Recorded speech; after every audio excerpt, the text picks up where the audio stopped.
चला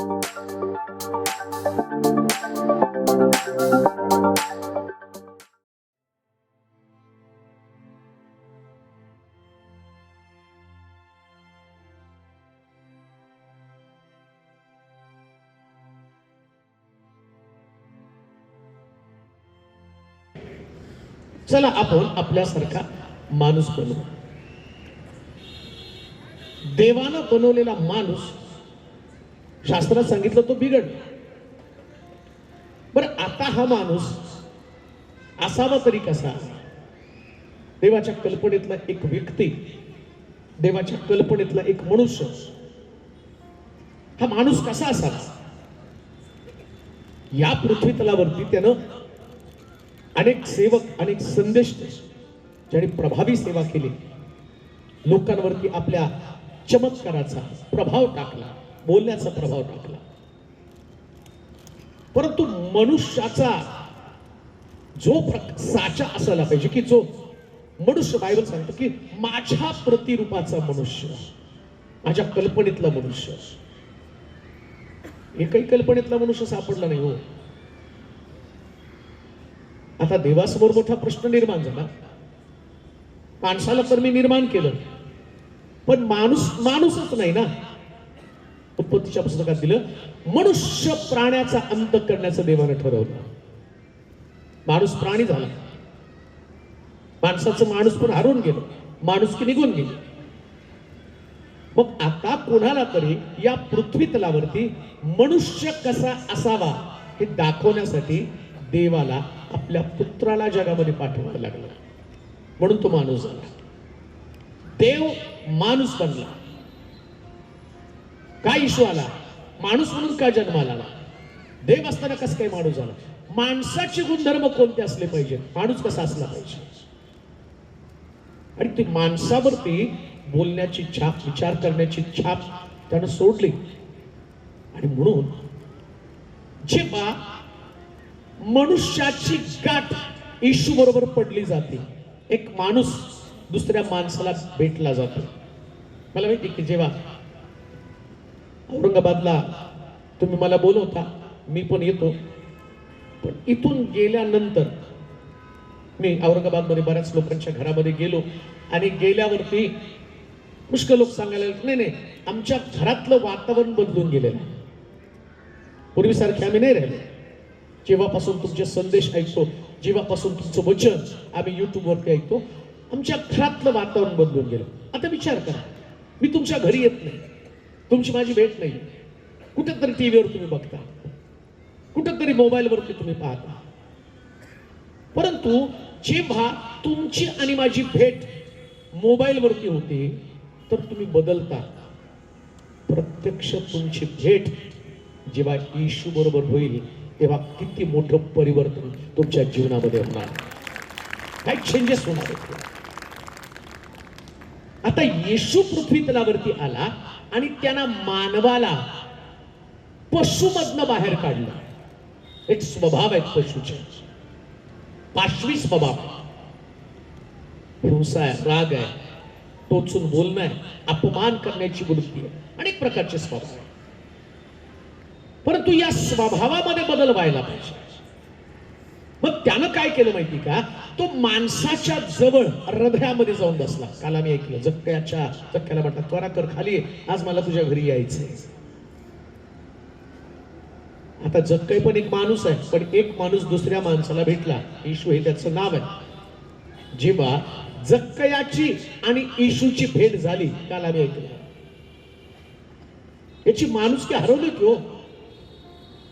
जकातीच्या ठाण्यावरती बसून येणाऱ्या जाणाऱ्याला लुटण्याचं काम करणारा जक्क आहे, पण येशूची आणि त्याची भेट झाल्यावर आता त्याची मनोवृत्ती बदलली.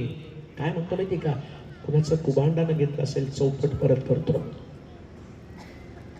भेट झाल्यावरती, येशू भेटल्यावरती ही मनोवृत्ती बदलते आणि खरं माणूस पण त्याच्यामध्ये येतो. आम्हाला पण येशू भेटणं फार गरजेचं आहे. ज्या दिवशी येशूची तुमची गाठ होईल ना, त्या दिवशी तुमच्या परिवारातले लोक, सकाळी खूप सुंदर होतं, बायबल स्टडीला बरेच लोक आले, पण त्याच्यामध्ये आम्ही पाहिलं की जेव्हा माणूस देवाच्या स्वभावाचा बनतो. देव म्हणतो चला आपण आपल्यासारखा माणूस बनवू, आपल्यासारखा. बऱ्याच वेळा आम्ही घरातल्या लोकांना म्हणतो माणूस एका जनावर आहे. म्हणजे काय हो, माणसाचा स्वभाव त्याच्यातून निघून गेलेला आहे. पण आज जर माझी आणि देवाची भेट झाली नाही, मी देवाला भेटलोच नाही, आलो मी सभेला, खुर्चीवरती बसला, जमिनीवरती बसला, सगळं तुम्ही कष्ट केलं, त्याग केला, आपला समय आपला वेळ तुम्ही खर्च केला आणि तुम्ही इथं आला. पण आल्यानंतर जर तुम्ही देवाला भेटला, तुमची काय हानी होणार आहे, काय नुकसान होणार आहे तुमच्या लक्षात पण येत नाही. पण देव भेटणं फार गरजेचं आहे हो. मी आज औरंगाबादमध्ये असताना सकाळी इथं आल्यावर मी सगळे मोबाईल बंद ठेवतो. फक्त सकाळी प्रेयर रिक्वेस्ट कुणाच्या तरी व्हॉट्सअपवर येतो आणि प्रेयर रिक्वेस्ट असतात, साक्षी असतात, त्या उघडतो आणि मग प्रेयर रिक्वेस्ट असेल तर त्यांना रिप्लाय करतो आणि मग साक्षी असेल तर त्यांना स्टेटसवरती ठेवून टाकतो. सकाळी मोबाईल उघडल्या एका बहिणीनं एक व्हिडिओ मला पाठवला. मागच्या काही दिवसामध्ये 2 ऑक्टोबरला मुंबईमध्ये दादरमध्ये बांद्राला मीटिंग झाली. त्या मीटिंगला गेलो आणि तिथं बोलता बोलता मी म्हटलं की आज ज्या प्रकारच्या स्थितीमध्ये तुम्ही आहात, परंतु मी असं तुम्हाला सांगतो की तुमचा देव सरकारचे विचार आणि त्यांचे जीआर बदलणारा देव आहे आणि ते तुमच्यासाठी बदलणार. बोलून गेलो मी तिथं बरेच लोक होते आणि बरेच लोक बऱ्याच वर्षापासून सरकारी खात्यात कामाला होते, परंतु त्यांनी आता जवळजवळ त्यांचं एज पार होत आलेलं आहे, परंतु त्यांना परमनंटचे चान्सेस नव्हते. आणि आता मला तर त्या लोकांना देवाची भेट घालून द्यायची होती. मी देवाची भेट घालून दिली त्यांना आणि देवानं माझ्या मुखातनं सांगितलं की सरकार आता त्याची जीआर बदलून टाकेल, गव्हर्नमेंटला हलवणारा देव. आणि मग आज सकाळी त्यांनी व्हिडिओ पाठवला, पाळक साहेब तुम्ही त्या दिवशी बोलला, आम्ही ते स्वीकारलं आणि आमच्यासाठी आता सरकारनं निर्णय घेतला आणि ते सरकार आम्हाला सांगत आहे, ते क्लिप त्यांनी पाठवली की या लोकांना आम्ही कायमस्वरूपी करणार आहे. का? हा देवाची भेट झाली तर सगळं बदलून जातं. भेटायला पाहिजे हो, भेटायला पाहिजे. म्हणून तर गर्दीमधनं वाट काढत रक्तस्रावी स्त्री अगदी धडपडत येशूच्या जवळ जाते. रक्ताचा झरा आहे, वास येतोय अंगातलं, रक्त बाहेर पडत आहे, विचार नाही केला लोक काय म्हणतील. तिच्या अंतःकरणामध्ये एकच भावना होती, आज येशू भेटला तर परिस्थिती बदलणार आहे. देवाचे प्रिय लोक हो, आज तुम्ही आला खरं, पण जाताना येशूला भेटल्याशिवाय जाऊ नका. पुन्हा भेटाल तर तुमच्याकडे चमत्कार असणार, मिरॅकल्स असणार, अद्भुते तुमच्याकडे असणार. परंतु प्रॉब्लेम काय माहिती का, मनुष्य आपली जागा सोडायला तयार. पण आज एक वचन आम्ही वाचणार आहोत, होशेचं पुस्तक, त्याचा 6वा अध्याय. होशेचं पुस्तक 6वा अध्याय 1 पासून 3 पर्यंतची वचनं. होशेचं पुस्तक 6वा अध्याय 1 पासून 3 पर्यंतची वचनं वाचणार.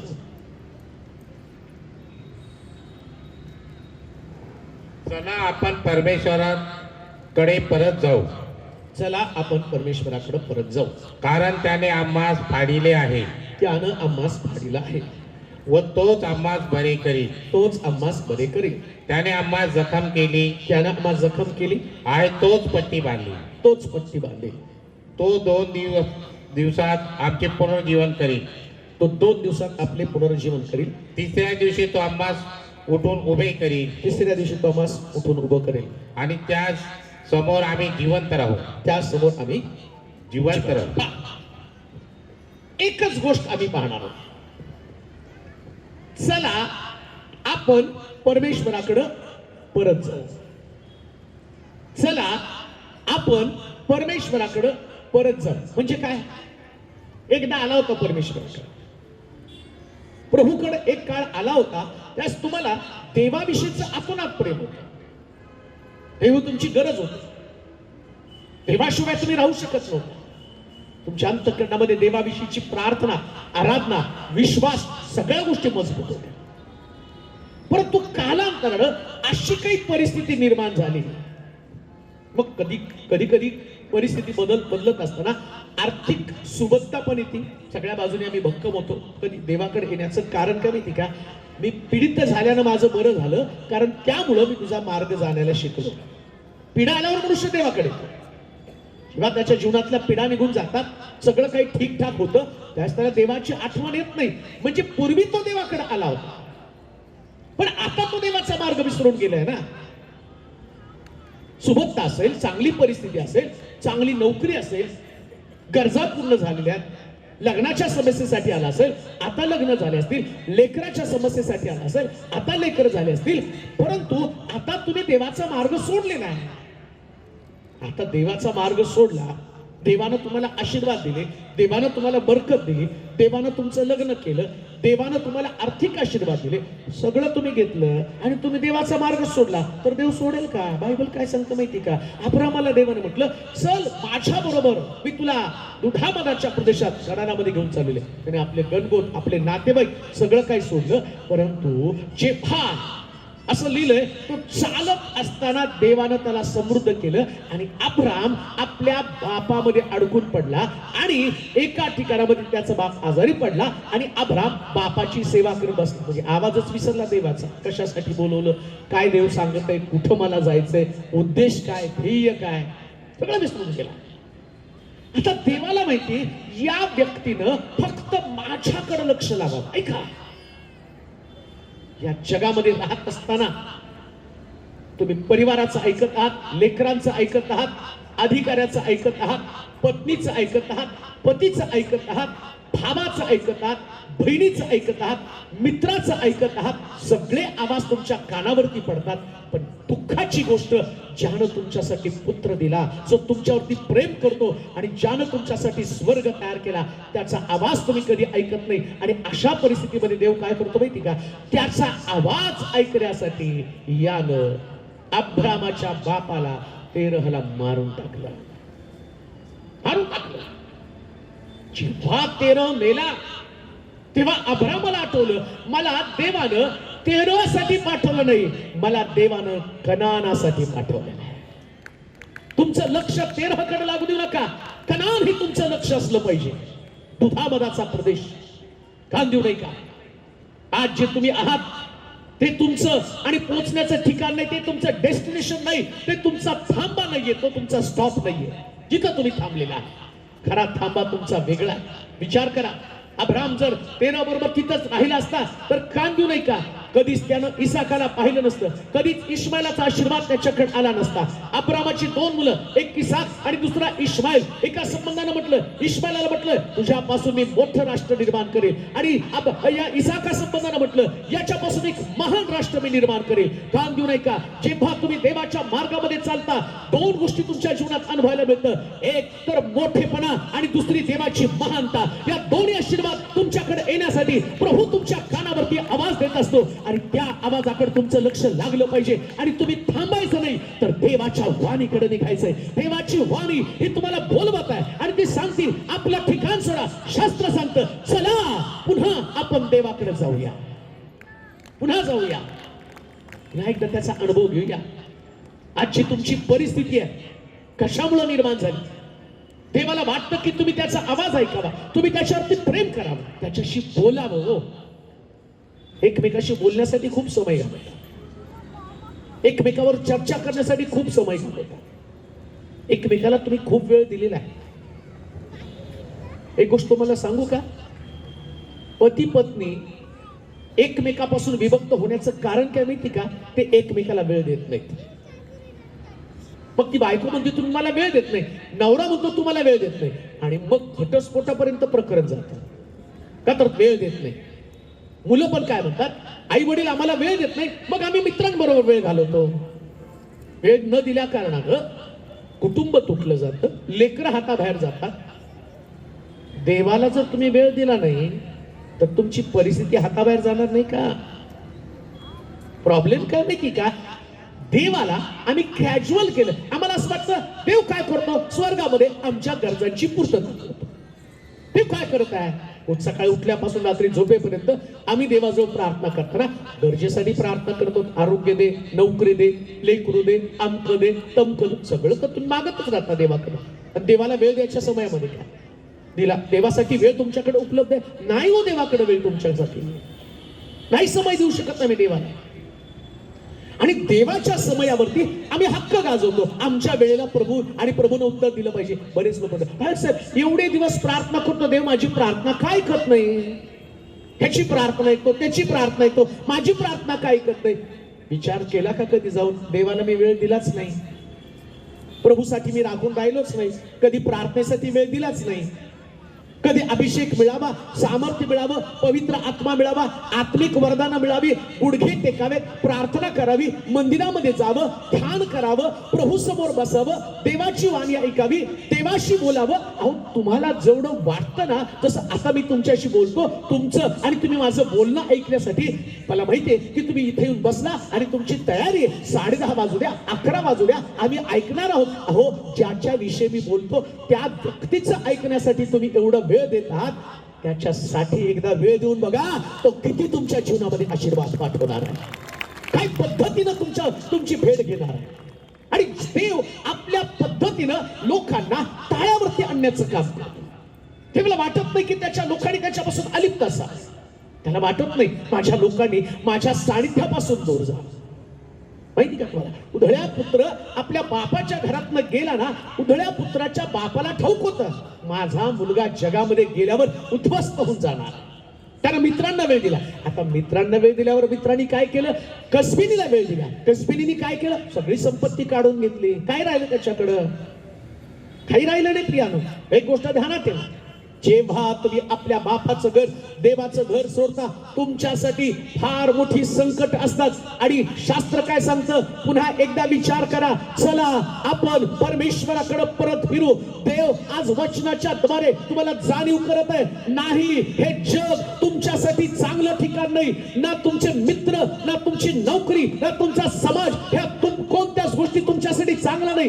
चांगला एकच आहे. देवाच्या वचनात सांगितलं, परमेश्वर किती चांगला आहे याचा अनुभव घेऊन पहा. चांगल्या देवासंबंधानं आज रात्री मी तुम्हाला सांगत आहे, चांगल्या व्यक्तीकडे, चांगल्या देवाकडे जा. चला आपण पुन्हा परमेश्वराकडे जाऊ. चला आपण पुन्हा परमेश्वराकडे जाऊ. आज परमेश्वराची वाणी तुमच्या कानावरती पडत असताना अपेक्षा काय?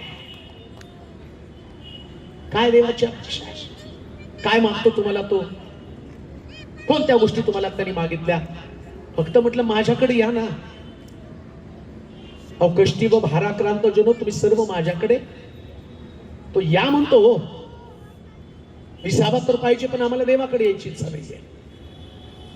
सुटका तर पाहिजे पण आम्हाला देवाकडे न्यायची इच्छा नाहीये. मुक्तता तर पाहिजे पण देवाकडे न्यायची इच्छा नाहीये. आमची समस्या तीच आहे. आम्हाला असं वाटतं देवानं आमच्याकडे यावं. ऐका बरं का काय बोलतो मी तुम्हाला. बऱ्याच लोकांना असं वाटतं की नाही पाळक साहेब, बरेच लोक सांगायला आल्यावर, नाही आमच्या घरी या ना, मीटिंगला येत नाही पण आमच्या घरी या. तुम्ही या आमच्या घरी या, आम्ही आजारी, आमच्यासाठी प्रार्थना करा, आमच्या घरी या. मी नाही जात त्यांच्या घरी, मी म्हणतो मीटिंगला येईल. आता बघा, मी मरणार आहे, माझ्या नागपुड्यातला श्वास देवाने ठेवला तोपर्यंत मला असं वाटतं हे लोक मीटिंगला येत नाही तर यांच्या घरी मला नाही जायचं.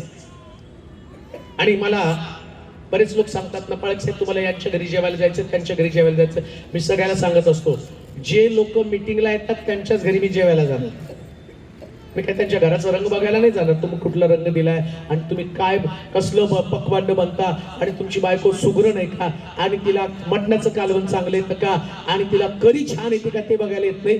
मी इथे तो वचन गाजवायला आणि त्याच व्यक्तीच्या घरी जाईल जो देवाचं वचन ऐकायला येतो. सगळ्याला सांगितलेलं असतं, सगळ्या लोकांना कुठं जाईल तिथे, किती पण मोठा व्यक्ती असू द्या, तुमचं घर बघायला येत नाही. आता विचार करा, ही माझी जीवन जगण्याची एक पद्धत आहे. मित्र माणूस आहे, देवाचा विचार कसे असते? काहीच तुमच्याकडे धारणा नाही आणि तुम्ही आमच्या घरी या आणि आमच्या घरी प्रार्थना करा. नाही हो, तुम्हाला देवाकडे जावं लागणार आहे. देव नाही तुमच्याकडे येणार. आला होता 2024 वर्षापूर्वी देव मानवाकडे आला, मानवानं त्याला कुसावरती दिलं. आता देव मानवाकडे येणार नाही, मानवाला देवाकडे जावं लागणार आहे. आमची मनोवृत्ती बदलली पाहिजे. आम्हाला देवाकडे जायचं आहे. आम्हाला आमचं ठिकाण, आमची जागा, आमची परिस्थिती या सगळ्यावरती मात करून बाहेर गेलं पाहिजे. जक्कयानं काल सुद्धा आपल्या परिस्थितीवरती मात केली, आपल्या ठेंगणेपणावरती मात केली. रक्तस्रावी स्त्रीने सुद्धा आपल्या अपंगत्वावरती मात केली आणि तिच्या शरीरातलं व्यंग त्याच्यातनं ती बाहेर पडली. मला देवाकडे जायचं आहे. आंधळा बर्तिमय वाटेवरती बसून भीक मागत आहे आणि तो म्हणतो, अहो दावीद पुत्र माझ्यावरती दया करा. येशूने त्याला साधं उत्तर दिलं नाही आणि मग तो म्हटला, इकडे ये. आणि शास्त्र सांगतं तो बर्तिमयनं आपलं वस्त्र टाकलं आणि येशूकडे गेला. मग येशूने त्याला विचारलं, मी तुझ्यासाठी काय करू? गेलं पाहिजे त्याच्याकडे. आम्ही जात नाही, आम्ही आमच्या ठिकाणावरतीच बसतो. आम्हाला असं वाटतं की प्रभूनं आमच्याकडे या, प्रभूनं आमच्या जागेमध्ये येऊन त्यानं आम्हाला उठवावं. देव केव्हाच उठवणार नाही प्रिया. आहे त्या स्थितीमध्ये प्रभू तुम्हाला कधीच उठवणार नाही. तुम्हाला तुमची जागा सोडली पाहिजे. चला ही एक क्रिया आहे, त्या प्रक्रियेमध्ये आम्ही अडकलं पाहिजे. आज लोक आहे त्या स्थितीमध्ये, आहे त्या व्यसनामध्ये, आहे त्या घाणेरड्या जीवनामध्ये, आहे त्या विलासी जीवनामध्ये, आहे त्या चैनबाजीमध्ये, आहे त्या विषय विलासामध्ये अडकून पडलेले. त्यांना देवाविषयीचं कुठल्या प्रकारचं प्रेम नाही, अगतिकता नाही. आणि लक्षात ठेवा, वर्षानुवर्ष रूढी परंपरेचं जीवन जगत, वर्षानुवर्ष एक रथाळ आणि ख्रिस्तीपणाचं जीवन जगत, ना ज्या त्या जीवनाला कुठला आकार आहे, ना त्या जीवनामध्ये कुठलं देवाविषयीची ईर्ष्या आहे, ना देवाविषयीचं प्रेम आहे, ना देवाविषयीची आतमध्ये आणि कुठली तहान आणि भूक आहे. म्हणून तर प्रभू ख्रिस्त म्हणता, धार्मिकतेचे भुकेले तहानेले ते धन्य, ते तृप्त होतील. असली धार्मिकतेची भूकच माणसामध्ये निघून गेलेली आहे. सगळ्याविषयीची भूक आहे, सगळ्याविषयीची भूक आहे. धार्मिकतेची भूक नाही हो. आणि देवाला धार्मिकता आवडते. प्रथम त्याची नीतिमत्ता, धार्मिकता मिळवा, बाकीच्या गोष्टी आपोआप येतील. पण मला माहितीये इथं बरेच लोक जे आलेत ना, ते काहीतरी प्रश्न घेऊन आले. प्रभूने या प्रश्नाचं सुटका दिली पाहिजे, प्रभूने आरोग्य दिलं पाहिजे, प्रभूने बरं केलं पाहिजे, प्रभूने अमकं दिलं पाहिजे, प्रभूने तमकं दिलं पाहिजे. 100% प्रश्न तर सुटणार आहेत. पण कुणाचे प्रश्न सुटणार आहे? ज्यांच्यामध्ये भावना आहे, चला आपण परमेश्वराकडे जाऊ. आता जर परमेश्वराकडे तुम्ही गेलं नाही, फिरला नाही, पुन्हा निर्णय घेतला नाही, नीट आहे का? निर्णय तर घ्यावाच लागणार. निर्णय घेण्यासाठी तुम्हाला तुमचे विचार बदलावेच लागणार. तुम्ही आहे त्या स्थितीमध्ये कधीच प्रभू तुम्हाला आशीर्वादित करणारच नाही, हे डोक्यातनं काढूनच टाका. हे तुमच्या डोक्यातनं एक गोष्ट फिट करून ठेवा, तुम्हाला तुमची अवस्था बदलावीच लागणार. एक मनुष्य यरुशलेम सोडून जात असताना लुटारूच्या हाती सापडला. आता लुटारूच्या हाती सापडल्यावर लुटारूने त्याला मारलं, चोप दिला. कोणीतरी त्याला नेलं पाहिजे, कोणीतरी त्याच्या जखमा पुसल्या पाहिजे. जर तो रस्त्यावरती पडला तर तो मरणार आहे. तुम्ही ज्या अवस्थेमध्ये आहात ना, ते मरणाकडे घेऊन जाणारी तुमची अवस्था आहे. मृत्यूकडे जाणार ती वाट आहे.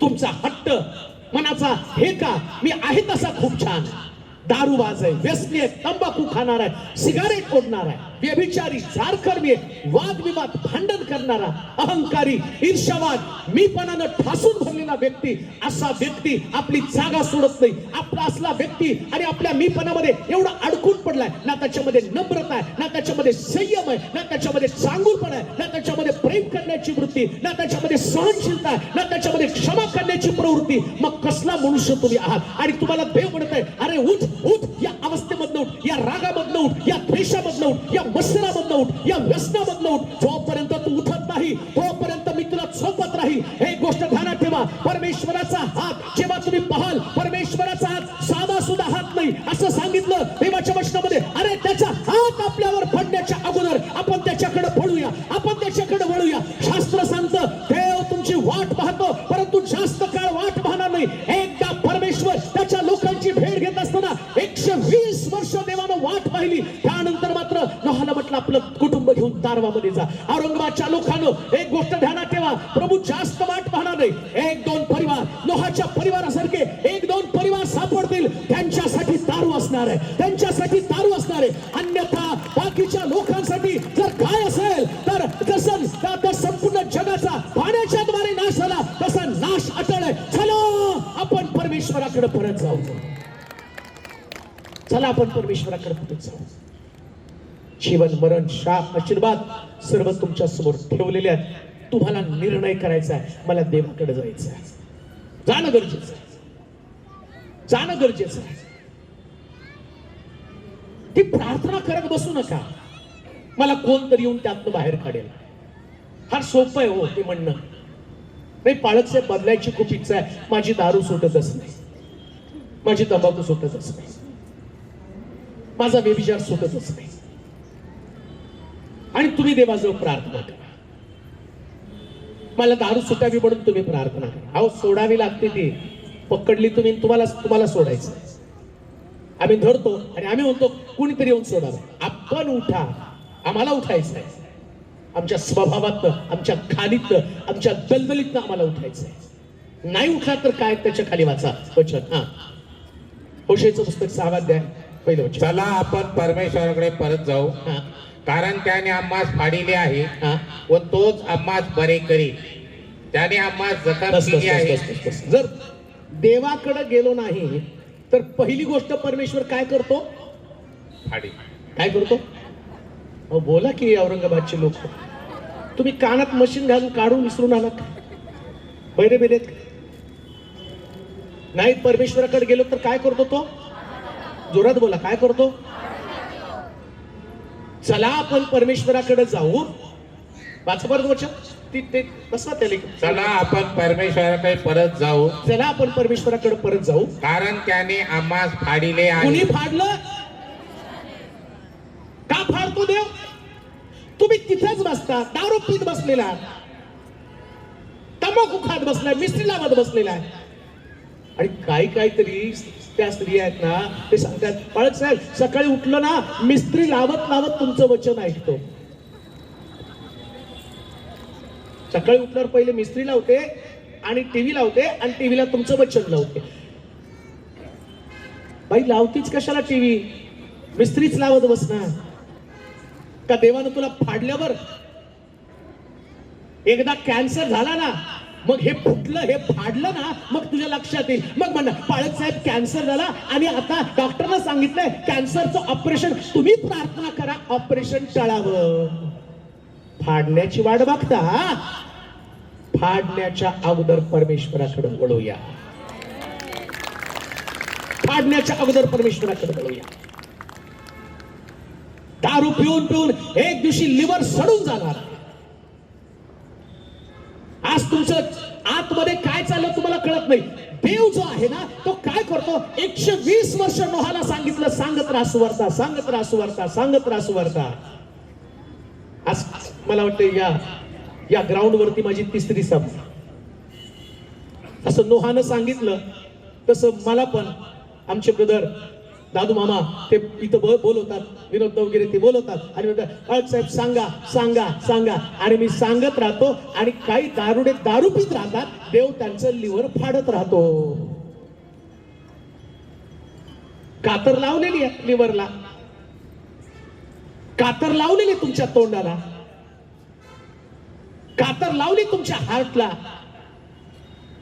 छिद्र पडत चाललेले आहेत. का तर तुम्ही देवाकडे फिरत नाही ना. प्रार्थनेला तुम्ही आला आणि बऱ्याच वेळा काय होतं माहिती का? नाही केलो रे पाळकानं प्रार्थना केली पण पावर कमी पडली. तुझी दारूची पावर माझ्या प्रार्थनेच्या पावर पेक्षा जास्त आहे. तुझी व्यसनाची पावर प्रार्थनेच्या पावर पेक्षा जास्त आहे. मी प्रार्थना करायचं काम करेल. आता विचार करा, 3 वेळा या ग्राउंड वरती आलो आणि 3 वेळा तो दारुडा इथं वचन ऐकून गेला. 3 वेळा तो बिड्या बहादूर, तो सिगारेट पिणारा 3 वेळा देवाचं वचन ऐकून गेला आणि तो जाऊन बिड्या फुकायला लागला. फाडणार नाही का देव? म्हणून लक्षात ठेवा, त्यानं फाडण्याच्या अगोदर आम्हीच तोंडातनं काढून फेकलं तर फाडण्याचा अनुभव तर येणार नाही. आमेन म्हणाल का? जोरात आमेन म्हणा, जोरात. तो काय करणार आहे? वाचा परत वचन.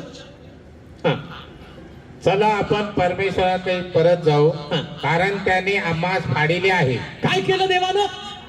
फाडणं म्हणजे विभक्त करणं.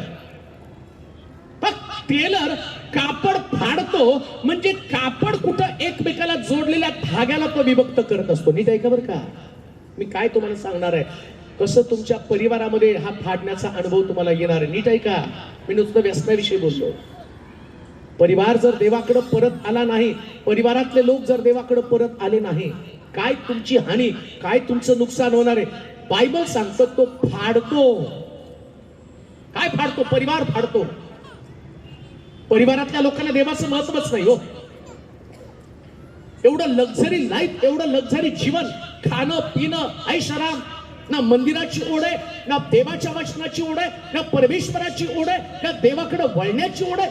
एवढं व्यस्त झालो, एवढं व्यस्त झालो आणि आम्ही देवाला आमच्या जीवनापेक्षा दुय्यम बनवून टाकलंय, कॅज्युअल केलेलं आहे. त्याचं महत्वच राहिलं नाही. मला आमच्या हिशोबाप्रमाणे, आमच्या वेळेप्रमाणे आम्ही प्रभूकडे जाणार. आम्हाला वाटलं तर प्रभूकडे जाईल, आम्हाला नाही वाटलं तर प्रभूकडे नाही जाणार. आता प्रभू काय करतो माहिती का? तुम्हाला ताळ्यावरती आणण्यासाठी तो म्हणतो फाडणार पण मीच.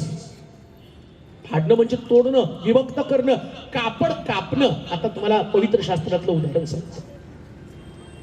असं लिहिलंय शास्त्रामध्ये, रूच्या पुस्तकामध्ये पहिल्या अध्यायामध्ये,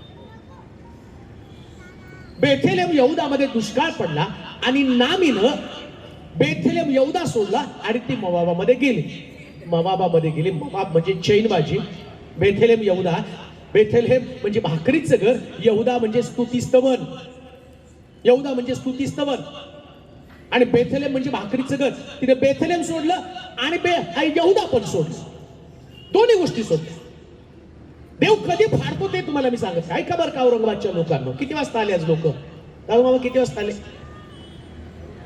आले का लवकर? वाचले बरं का? यहूदा म्हणजे स्तुतीस्तवन आणि बेथलेम म्हणजे भाकरीचं घर. मी वचन सांगतो, भाकरीच्या घरामध्ये तुम्ही थांबलेला. जेव्हा स्तुतीस्तवन चालतं तेव्हा तुम्ही यहूदामध्ये असता. काही लोक यहूदा सोडतात आणि देव त्यांना फाडायला सुरुवात करतो. यहूदा म्हणजे बरं, आता गाणे तर सुरू झाले ना. गाणे संपल्यावरती आपण पोचू का? तर ते दादू मामा लय वेळ उभं करतात आणि मग नाचायला लावतात, मग गायला लावतात, मग टाळ्या वाजवायला लावतात, मग सांगतात टाळ्या वाजवल्या तुमचं बीपी कमी होणार, शुगर कमी होणार. आधीच टाळ्या वाजवायचा आम्हाला कंटाळा. मग इकडे देव तुम्हाला फाडायला सुरुवात करतो. यहूदा सोडलं, आराधना सोडली. यहूदा म्हणजे आराधना, स्तुतीस्तवन.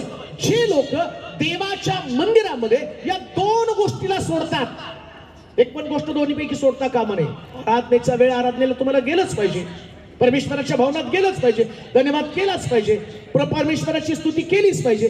धन्यवाद देणं म्हणजे प्रभूनं आमच्या जीवनामध्ये केलेले जे चमत्कार त्याचं वर्णन करता आलं पाहिजे. आरोग्य दिलं, सुटका दिली, पगार दिला, खाण्यासाठी शक्ती पुरवली. हॉस्पिटलमध्ये तुम्ही नाहीये, सगळं काही तुम्ही खाता. सगळं खाताना तुम्ही मटण खाता का? औरंगाबादचे लोक भरपूर खातात बरं का. मटणाशिवाय मेनूच नाही. नशीब चपातीत मटण नाही घालत तुम्ही लोक. आमच्या सोलापूरमध्ये चपातीत पण घालतात, खिबा करतात, त्याच्यात पण घालतात. आता मला एक प्रश्न तुम्हाला विचारायचा आहे. सगळं तुम्ही खाता. काही लोक पैसा असून सुद्धा डॉक्टर त्यांना सांगतात मीठ खायचं नाही, मटण खायचं नाही. ते सांगतात तुम्हाला साखर खायची नाही. ते सांगतात तुम्हाला तेलकट खायचं नाही. ते सांगतात तुम्हाला भात खायचं नाही. किती आभार मानले पाहिजे. हे माझ्या जीवा परमेश्वराचा धन्यवाद कर. हे माझ्या सर्व अंतर्यामा त्याचा एकही उपकार विसरू नको का. तुम्ही धन्यवाद करण्यासाठी देवाच्या घरामध्ये आलं पाहिजे, मग देव तुम्हाला फाडणार नाही. जो व्यक्ती परमेश्वराच्या घरामध्ये आराधनेसाठी तळमळ करत जातो, धडपडत जातो, आराधनेसाठी तुमच्या अंतःकरणामध्ये एक प्रकार यहूदा म्हणजे स्तुतीस्तवन. देवाची आराधना करण्यासाठी हरणी जशी पाण्याच्या प्रवाहासाठी लुलबते, तसं हे देवा माझा जीव तुझी आराधना करण्यासाठी चाललेला झालेला. प्रभूचा धन्यवाद करण्यासाठी माझ्या अंतःकरणामध्ये उकळ्या फुटायला लागलेल्या. उकळ्या फुटल्या पाहिजे हो, उकळ्या फुटायला. मग अशी दादू मामा म्हटले गायची खूप इच्छा होती, पण आता बेस गेला सगळा ना. 2 दिवसात ओरडून माझ्या चर्चमध्ये गात होती, ते नाही गात का? तर इथं प्रिचिंग आहे आणि तुम्ही माझं प्रिचिंग ऐकणार. माझं गाणं कोणी लक्षात पण ठेवणार नाही, काय गरज पण नाही ठेवायची. प्रिचिंग लक्षात ठेवा का? जेव्हा तुम्ही प्रिचिंग ऐकाल, शिक्षण घ्याल, तुम्ही फाडण्याच्या अनुभवापासून दूर जाणार. नामीनं बेथलेम सोडलं, यहूदा सोडलं आणि आम्ही पाहतो आज पुष्कळ लोकांनी आपल्या जीवनातला यहूदा घालून बसलेले आहे, आराधना घालून बसलेले आहे. त्यांनी आराधनेला महत्वच दिलं.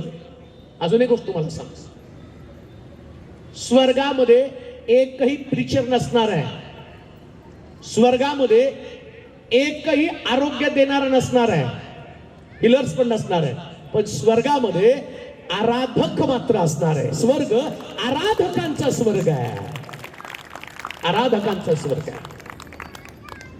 आराधक. आणि येशू ख्रिस्तानं शमूरणी स्त्रीला काय सांगितलं माहिती का? पिता स्वतःचे उपासक शोधत आहेत. इथं ग्राउंड वरती तो कोणाला शोधत आहे? कोण त्याचा धन्यवाद करत आहे? कोण त्याची उपहारस्तुती करत आहे? कोण त्याला थँक्यू म्हणत आहे? कोण त्या गीतांमध्ये प्रभूला आपलं जीवन समर्पित करत आहे? उच्च स्वरानं प्रभूचं गुणगौरव करत आहे. दाविदाची पत्नी मिखल वांज राहिली याचं कारण तिने त्या आराधनेला तुच्छ मानलं. इस्रायलाचे राजे कराच्या कोशासमोर नाचत असताना काय हलकट माणसासारखी दिसत होते. शब्द तिने आपल्या नवऱ्याला आराधना करताना हलकट वापरला. परंतु बायबल सांगतं याच हलकटपणाचा जर आशीर्वाद दाविदाला कोणता आला असेल तर दाविदाचं सिंहासन अडळ राहिलं. ही आराधनेची ताकद आहे, हे आराधनेचं सामर्थ्य आहे. जेव्हा तुम्ही आराधना करता लोकांना ती कधीच आवडणार नाही. हो आराधना लोकांचा पण प्रॉब्लेम काय माहिती का? दारू पिऊन शिव्या द्यायला लागला त्यांना बरं वाटतं. हालेलुया म्हणल्यावर त्यांना टोचलं जातं. दारू पिऊन 2 शिव्या दिल्या ना पण जाऊ द्या दारुड्या आहे. आणि एकदा का त्यांना आराधना करायला सुरुवात केली. अहो शास्त्री आणि पुरुषांचा प्रॉब्लेम काय होता? ते येशूकडे आले आणि ते म्हटले यांना गप्प करा, तुमचे शिष्य खूप ओरडत आहे. येशू काय म्हटला? हे गप्प राहिले तर अहो दोंड्यानं ओरडा ना मग, धोंडे ओरडतील.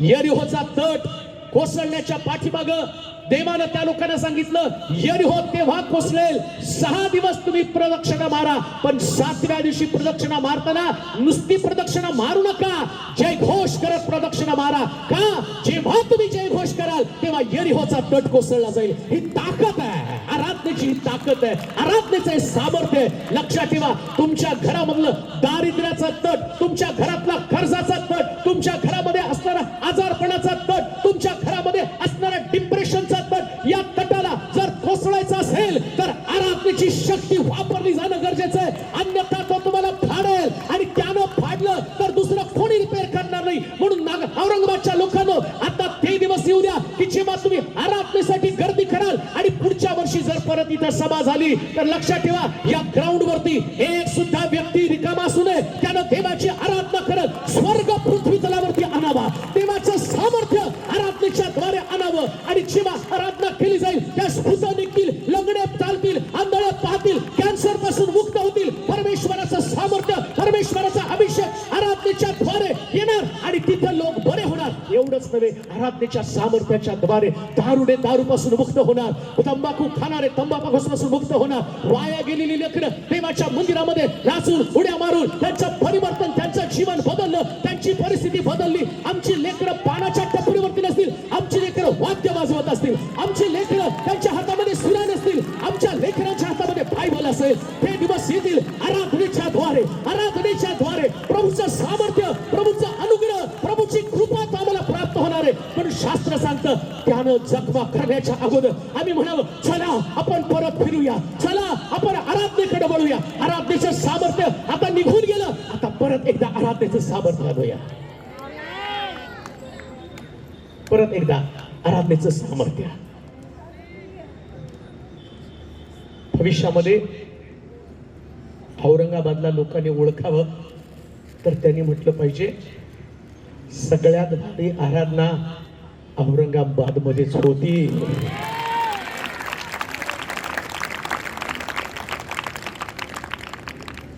सगळ्यात भारी. आणि आराधना व्यक्तीला नाही दाखवायची, कोणाला दाखवायची? लोक जास्त आराधना पाहतात ना त्यास त्यांच्याकडे तुच्छता असते. काय नाचतात, काय उड्या मारतात, काय हालेलुया म्हणतात, काय प्रेज द लॉर्ड म्हणतात. त्यांना गप्प करा. मिखल गप्प करायला निघाली आणि ती वांज राहिली. वांज राहिली, कान देऊ नये. शास्त्रशुद्ध उपासनेची पद्धत जर कोणती असेल तर ती दाविदानं फॉलो केलेली पद्धत. 2 डेरे आहेत पवित्र शास्त्रामध्ये, मोशेचा डेरा आणि दाविदाचा डेरा. मोशेच्या डेऱ्यामध्ये जर तुम्ही बघितलं तर तिथं काठी आहे, साक्षकोश आहे आणि मानना आहे, शिस्त आहे.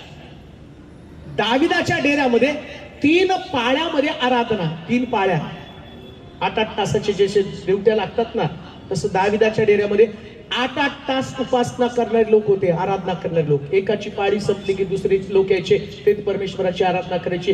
मग 8 तास त्यांनी केले की तिसरे लोक यायचे आणि ते आराधना करायचे. पण आमच्याकडे काय माहिती का, लोक येण्यासाठी आम्ही काय करतो, वर्शिप वक्त्याने नंतर यायचं आणि मग लोक जमण्यासाठी आराधना केली जाते. लोकांना जमण्यासाठी आराधना केली जात नाही. आराधना म्हणजे आमच्या देवाला उंच करण्याचं ठिकाण.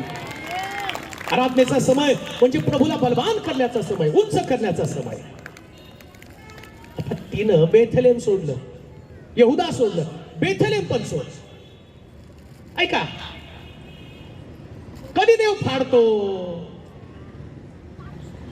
फाडणं म्हणजे विभक्त करणं. कधी देव फाडतो? आता प्रॉब्लेम काय माहिती का, आराधना करणारे लोक नुसते आराधना करतात. बऱ्याच ठिकाणामध्ये मीटिंगला गेलो ना, तिथे काय करतात, वर्शिप करणारे येतात, वर्शिप करतात आणि ते म्हणतात मार दिया मैदान, चला आता बोचके घ्या, कायलं गाणं, अंदाज घेतला काय, आणि मग ते आपलं सामान सुमान घेऊन घर गाठतात. आणि देवाच्या वचनामध्ये काय सांगितलं माहिती का, जेव्हा तुम्ही माघारी जर पिडलं नाही, बेथलेम सोडलं, यहुदा सोडलं, मग मी तुम्हाला फाडणार. म्हणून वर्शिप करणाऱ्या लोकांनी नुसतीच वर्शिप करायची नाही, त्यानं बेथलेम म्हणजे भाकरीच्या घरामध्ये सुद्धा राहिलं पाहिजे, वचन पण ऐकायला पाहिजे ना. आराधना कशासाठी माहिती का, आराधना यासाठी की परमेश्वर उतरून यावा. आता विचार करा, परमेश्वर आला, तुम्ही मला माझं इथं चांगलं सुंदर बॅनर लावलं, धार्मिक संजीवन सभा, सगळ्यांनी ते फोटो बिटो बघितला, मी येऊन खुर्चीवरती बसलो आणि सगळे लोक म्हणते बरं तेलूर पाळक आले. आणि मग दादू मामा त्या ठिकाणी, दादू मामाला सांगितलं नाही आज माझा मूड नाही, जरा लोक कमी आहेत आणि दुसऱ्याला बोलायला द्या. तुमची किती डोके पुरतील, तुम्ही आलाय बोललाच नाही. आता विचार करा, मी आल्यावर बोलावंसं वाटतं. मग आराधना करताना देव येतो. देव कशासाठी येतो? देव बोलण्यासाठी येतो प्रियांनो. आता देवाचं बोलणं ऐकलं पाहिजे. देवाचं वचन म्हणजे देवाचं बोलणं, देवाचे शब्द, आणि देवाच्या शब्दाकडे दुर्लक्ष करून चालत नाही हो, ऐकायलाच पाहिजे. नामीनं दोन्ही गोष्टी सोडल्या, बेथलेम सोडलं, यहुदा पण सोडलं. बरेच लोक, काही लोकांना असं वाटतं आराधना नको, काही लोकांना वाटतं वचन नको. वर्शिप करण्याकडे वाटतं वचन नको आहे, नाही ऐकायचं. कोण ऐकणार आहे 2 तास? कोण ऐकणार आहे संदेश? आम्हाला सगळं माहिती आहे. फाडणार हो, फाडणार आहे प्रभू तुम्हाला. नामीनं दोन्ही गोष्टी सोडल्या. कसं फाडलं देवाने ते तुम्हाला सांगतो. नामी मोवाबामध्ये गेली, थोडे दिवस तिथं राहिली, मुलांना मुली पाहिल्या, लग्न लावलं, सुना आल्या. एक दिवशी नामीचा नवरा मेला, फाडलं देवानं तिला, विभक्त केलं. नवऱ्याचं दुःख तिच्या डोळ्यासमोर आहे, माझा नवरा गेला. आठवलं नाही तिला कशामुळं फाडलं, कशामुळं माझा नवरा गेला, कशामुळं मी उद्ध्वस्त झाले. कित्येक वेळा हा अनुभव येतो फाडण्याचा. का फाडलं जातं? का पती पत्नी एकमेकापासून विभक्त होतात? का फाडलं जातं? का नातेसंबंध वितुष्ट, त्याच्यामध्ये वितुष्ट येतं? का पती पत्नी एकमेकापासून दूर आहे? का प्रभूनं फाडलं? का देव एवढा आणि निष्ठुर देव आहे का? देवाला वाटतं का तुमचं कुटुंब तुटावं, फाटावं, विभक्त व्हावं? नाही हो, फार प्रेमळ देव आहे, पण आम्हाला टाळ्यावरती आणण्यासाठी तो फाडतो. लक्षात येत नाही. नवरा गेला तिचा. प्रिय बहिणींनी ऐका, तुमचं कुटुंब तुटू नये, तुमचा पती, तुमची लेकरं तुम्हाला जोडली जाऊन आणि जोडलेल्या अवस्थेमध्ये राहावं, याच्यासाठी आम्हाला परत फिरणं गरजेचं आहे, पुन्हा गुडघे टेकणं गरजेचं आहे. देवाच्या मंदिराला तुम्ही महत्व दिलं नसेल, वचनाला तुम्ही महत्व दिलं नसेल, कान देऊ नाही का? जो व्यक्ती आराधनेला देवाच्या वचनाला महत्व देत नाही, देव कातर लावतो आणि फाडायला सुरुवात करतो. नामीच्या परिवारामध्ये त्यानं कातर लावली, पहिले तर तिचा नवरा गेला. आज रात्री या ग्राउंड वरती जेवढ्या बहिणी आहेत, आज तुमची नाते संबंध तुटण्याच्या कालास लागले असतील आणि कुठंतरी कातर तुमच्या परिवारामध्ये लागले असेल, परत फिरूया. लक्षात ठेवा, तुमच्याकडे घटस्फोटाचं जरी त्या ठिकाणामध्ये नोटीस आली असेल, पण तुम्ही परत फिरला तर त्या नोटीसला परमेश्वर कॅन्सल करेल आणि तुमचा पती पुन्हा तुमच्याशी एकनिष्ठ राहील. तुमचं घर फाडण्याच्या अनुभवामध्ये जाणार नाही, कारण हे अभिवचन दुसऱ्या कोणाचं नाही, स्वर्गातल्या देवाचं अभिवचन आहे. तो म्हणतो मी फाडतो आणि मीच पुन्हा मलमपट्टी करतो. आज फाडण्याच्या अनुभवामध्ये ख्रिस्ती कुटुंब चालू, फाडण्याच्या अनुभवामध्ये चालले. आजची परिस्थिती जर तुम्ही बघितली, रोज शेकडो फोन मला येतात, पाळक साहेब नवऱ्याकडे नांदायचं आहे पण नवरा घेऊन जायला तयार नाही. काही तरुण भावांचे फोन येतात, पत्नी कोणासोबत तरी निघून गेलेली आहे आणि ती माझ्यासोबत राहत नाही, दोन्ही लेकरं माझ्याकडे टाकून दिलेले आहेत. कात्रीचा अनुभव, फाडण्याचा अनुभव आलेला आहे. का फाडलं कळत नाही त्याला.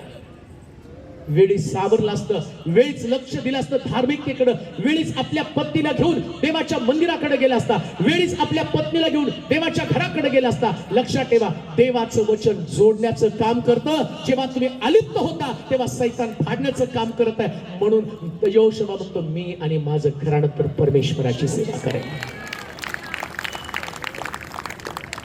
आज परिवाराला कशाची गरज असेल तर परत फिरण्याची गरज आहे. नामीचा नवरा मेला, आज कित्येक नाते संबंध मरणास लागलेले, मरत आहेत, तुटायला लागलेले. फार कठीण काळामध्ये परिवार चालू आहे, अतिशय कठीण परिस्थितीमध्ये परिवार अडकून पडलेला आहे. टिकत नाहीत संसार, टिकत नाहीत कुटुंब, टिकत नाहीत पती पत्नीचे संबंध. फार कठीण परिस्थिती आज कुटुंबाची झालेली. कशामुळं? सगळं आहे त्यांच्याकडे, नोकरी आहे, पैसा आहे, पण ज्याची गरज आहे एकत्र ठेवण्यासाठी ते देवाचं सानिध्य, ते सानिध्य नसल्या कारणानं परमेश्वर आज परिवारालाच कात्री लावत आहे. नामीचा नवरा मरून गेला तरी नामी शुद्धीवरती आली नाही. आता देव तो देव आहे, तो नामी परत फिर, नामी परत फिरायला तयार नाही. देवानं नामीच्या नवऱ्यानंतर नामीची मुलं पण मारून टाकली, कातर लावली मुलांना. ऐका, एक तातडीचा निरोप आज रात्री मी तुम्हाला सांगू इच्छित आहे. तुमची मुलं धोक्यामध्ये आहेत, तुमची मुलं संकटामध्ये आहेत, तुमची मुलं कात्रीच्या अनुभवामध्ये आहेत. आज जर तुमची मुलं देवाच्या मंदिरात नसतील तर त्या कात्रीच्या अनुभवामध्ये जसं नामीची मुलं मेली, नामी विधवा झाली, नामीच्या सुना विधवा झाल्या, आज तुमचा परिवार जर टिकून राहायला पाहिजे, चला आपण परमेश्वराकडे परत फिरू. चला आपलं घरानं परमेश्वराकडे परत फिरू. परमेश्वराकडे फिरल्याशिवाय आम्हाला गत्यंतर नाही, अन्यथा आमचे तरुण देशोधडीला लागतील, आमचे तरुण उद्ध्वस्त होऊन जातील. आमच्या तरुणांच्या हातामध्ये आणि देवाचं वचन नसणार आहे. आमच्या तरुणाच्या हातामध्ये गुटख्याची पुडी, दारूची बाटली, त्याच्या हातामध्ये शस्त्र असेल, त्याच्या हातामध्ये व्यभिचार असेल, मोबाईल मध्ये अश्लील गोष्टी असतील. का? कारण तुम्ही परमेश्वराकडे तुमच्या तरुणांना आकर्षित केलं नाही. परंतु एकदा तुम्ही परमेश्वराच्या घरामध्ये तुमचे तरुण सोडा, तुमचे तरुण आता तसे राहणार नाही. तुमचे तरुण पवित्र, शुद्ध आणि देवाचं गौरवाचं जीवन जगतील. चला आपण परमेश्वराकडे फिरू, चला आपण परमेश्वराकडे फिरू, चला परिवार परमेश्वराकडे जाऊ. परमेश्वर ही आमच्या तरुणांची गरज आहे, परमेश्वर ही मंडळीतल्या लोकांची गरज आहे. चला आपण परमेश्वराकडे परत फिरू.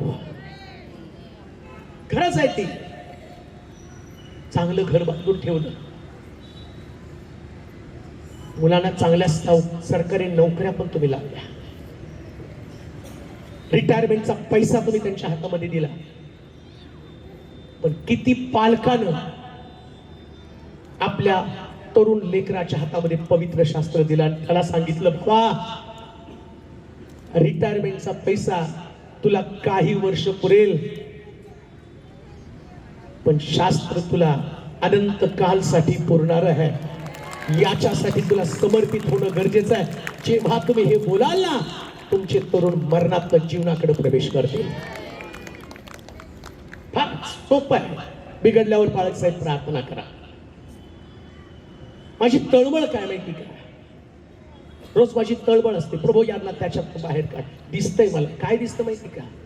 असं लिहिलंय देवाच्या वचनामध्ये, एवढं सांगत वाचत बसण्याला वेळ नाही, पण असं मृत्यूनं खिडकीमध्ये खिडकीतनं प्रवेश केला आणि रस्त्यावरती तरुणांच्या प्रेताचा खाच पडलेला आहे. मृत्यूनं खिडकीतनं प्रवेश केला आणि रस्त्यावरती तरुणांच्या प्रेताचा खाच पडलेला आहे. काय अंतिम दिवसाची भविष्यवाणी, काय अंतिम दिवसाची भविष्यवाणी. मृत्यूचं तांडव जेव्हा सुरू होईल ना, कातर लागायला सुरुवात होईल, जेव्हा परमेश्वर आमचे तरुण कापायला सुरुवात करेल ना, जी मुलं चर्च मध्ये राहण्याच्या ऐवजी पानाच्या टपरीवरती, जी मुलं चर्च मध्ये थांबण्याच्या ऐवजी तरुणांमध्ये मित्रांमध्ये थांबत आहे, तो म्हणतो आता मृत्यू प्रवेश करेल खिडकीमध्ये आणि रस्त्यावरती तरुणांच्या प्रेताचा खाच पडेल आणि तुमच्याकडे रडण्याशिवाय दुसरा पर्याय नसणार आहे. रडण्याशिवाय पर्याय नसणार. एकदा कब्रस्तान मध्ये गेलो. कब्रस्तान मध्ये एक बाप त्याच्या तरुण मुलाची प्रेतक्रिया करत होता आणि वैशिष्ट्य काय माहिती का, तो बाप जो आहे तो निर्व्यसनी होता आणि त्या बापानं त्याची 3-4 मुलं त्याच्या डोळ्यासमोर पुरली. 3-4 तरुण मुलं. एक मुलगा मेला, 2 वर्षाने दुसरा मुलगा, सत्य घटना सांगत आहे, दुसऱ्या 2 वर्षाने दुसरा मुलगा मेला, मग तिसरा मुलगा मेला. तो बाप त्या कबरेवरती पडून रडत होता. काही कमी नव्हतं बरं का घरामध्ये, सगळे गव्हर्नमेंट सर्वंट होते, पण दारू पिऊन पिऊन एका पाठोपाठ एक मेल. काय म्हटलं माहिती का, माझ्या पोरांना मी सरकारी नोकऱ्या दिल्या, शिक्षण दिलं, पण कमी मी तिथं पडलो, मी यांना देव देऊ शकलो नाही, नोकऱ्या यांना वाचू शकला नाही. आज जर माझ्या पोरांना मी देव दाखवला असता तर माझी पोरं कबरेत नसते. मुलं कबरेत नसण्यासाठी देवाच्या मंदिरात असणं गरजेचं आहे. प्रिया, का तर एकदा लागली नामीला, का तर लागली आणि नामीची मुलं मरून गेली, नामीचा नवरा मरून गेला. का खात्रीच्या अनुभवामध्ये सापडता? का तुम्हाला वाटत नाही का आता मी परत फिरावं? तुम्हाला वाटत नाही का मी देवाकडे वळावं? नामी म्हणती, पुन्हा ती असं लिहिलंय, ती पुन्हा तिला लक्षात आलं, निरोप कोणीतरी दिला, परमेश्वरानं आपल्या लोकांचा समाचार घेतला. नामी म्हटली मी पुन्हा बेथलेम यहूदामध्ये जाईल, तिच्या सुनांना सांगते आता आपापल्या लोकांबरोबर जा, आपल्या माहेरी तुम्ही निघून जा, तिथं लग्न करा, माझ्याकडं तुम्हाला देण्यासाठी काही नाही. अर्पा निघून जाती. रुत म्हणती तुमचा देव तो माझा देव, तुमचा देश तो माझा देव आणि तुमचे लोक ते माझे लोक, आता मी तुमच्या बरोबर येणार. रुत, विधवा रुत, आणि आम्ही पाहतो ती पुन्हा परमेश्वराकडे आली आणि परमेश्वराने तिला विधवा ठेवलं नाही, तिला सगळ्यात उत्तम असणारा आणि देवाचा व्यक्ती आणि त्या देवाच्या व्यक्तीला त्या ठिकाणी प्राप्त झालं. लक्षात ठेवा, परत फिराल तर तुमचं वतन सोडून देणारा बाबा प्रभू येशू ख्रिस्त तुमच्याकडे असणार आहे, जो तुम्हाला विधवा नव्हे तर तो तुम्हाला सधन करणार आहे. शेतामध्ये काम करणारी नामी आता दासी नव्हती, ज्या शेतात काम करते त्या शेताची मालकीची झाली. का? परत फिरल्यावर तुम्ही दासापासून मालकापर्यंत तुमची मजल असणार आहे. चला आपण परत फिरूया. नामी बदलली, रुत बदलली. नामी म्हणती मला मुलगा नसणार आहे. ऐका बरं का, परत फिरण्याचा आशीर्वाद तुम्हाला सांगतो. आधी देवानं तिला फाडलं, परिवार फाडला, कुटुंब फाडलं, नवरा फाडला, लेकरं फाडली, आर्थिक परिस्थिती फाडून टाकली, आशा फाडून टाकली. मला आता मी लग्न करणार नाही आणि मला लेकूर होणार नाही, नातवंड पाहणार नाही. पण तीच रुतला घेऊन पुन्हा एकदा बेथलेम यहूदामध्ये गेली. नामी काय म्हणते, लोक तिला पाहिल्यावर आनंदित झाले आणि ते म्हटले नामी म्हणू नका, मारा म्हणा. मी भरलेली गेले, रिकामी आले. एक गोष्ट तुम्हाला सांगू का, जेव्हा रिकाम तुम्ही देवाकडे येता, देव तुम्हाला परत एकदा भरून टाकतो. परत एकदा भरून. कशासाठी फिरायचंय? परत भरण्यासाठी फिरायचंय. सांगू का तुम्हाला, आज तुम्ही पुष्कळ जण रिकामा असताल, परंतु मीटिंग संपल्यावर घरी जाल त्यास तुम्हाला भरलेला अनुभव येणार आहे. 100% तुम्ही भरलेले असता. पण मनामध्ये एक विचार असला पाहिजे, चला आपण परत फिरूया, परत तर फिरायला पाहिजे. मला वाटतं पुढच्या मुद्द्याकडे जाण्याच्या ऐवजी ऑफरिंगचं एक गाणं घ्यायचंय का? पुढे घे.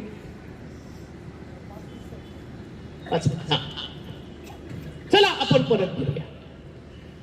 आणि म्हणून शास्त्र काय सांगतं, परमेश्वर त्यानं आम्हाला फाडलं आणि बरं पण कोण करणार आहे? माझं वचन ते.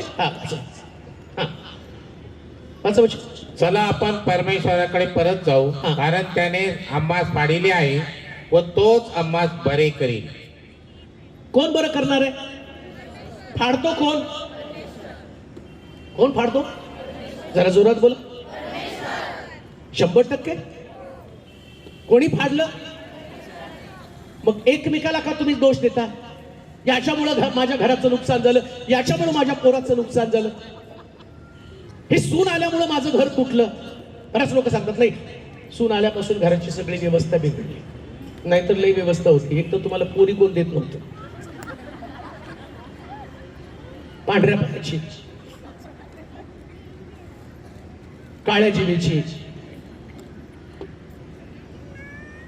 अहो त्या सुनानं नाही फाडलं, देवानं तुम्हाला फाडलेलं आहे. आणि म्हणून ज्या सुनांना अशी सासू बोलत असेल ना, तिने मनावर घेऊ नका, कारण हिला देवानं फाडलेलं आहे. आणि बरं पण कोण करणार आहे? आणि देव कसं बरं करतो माहिती का? हा शब्द वापरला पाहिजे. कोणता? नामी म्हणती चला आता आपण पुन्हा बेथलेमाकडे जाऊ.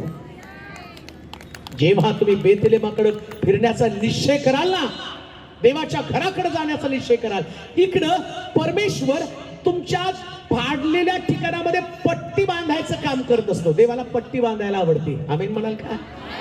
पट्टी बांधायला देव फाडतो आधी आणि मग पट्टी बांधतो. परमेश्वराला तुम्ही त्याचा त्याग केला की फाडलं. तुमचं पाकिट फाडलं, पगाराला बरकत नाही, बाळासाहेब पगाराला बरकत नाही, काय करावं? पुष्कळ लोक म्हणतात नाही हो, खूप कमवतो पण हातामध्ये टिकत नाही. कसं टिकत नाही? काय करतं कळत नाही. पगाराला बरकत नाही, धान्याला बरकत नाही, किती पण आणि कमवलं तर हातामध्ये टिकत नाही. अहो का टिकत नाही? कारण काय न टिकण्याचं? देवाचे प्रिय लोक, टिकायला पाहिजे तर तुमची दृष्टी देवाकडे लागायला पाहिजे, वाढायला पाहिजे. आणि वाढण्याची प्रोसेस म्हणजे प्रभूकडे जाणं. ऐका,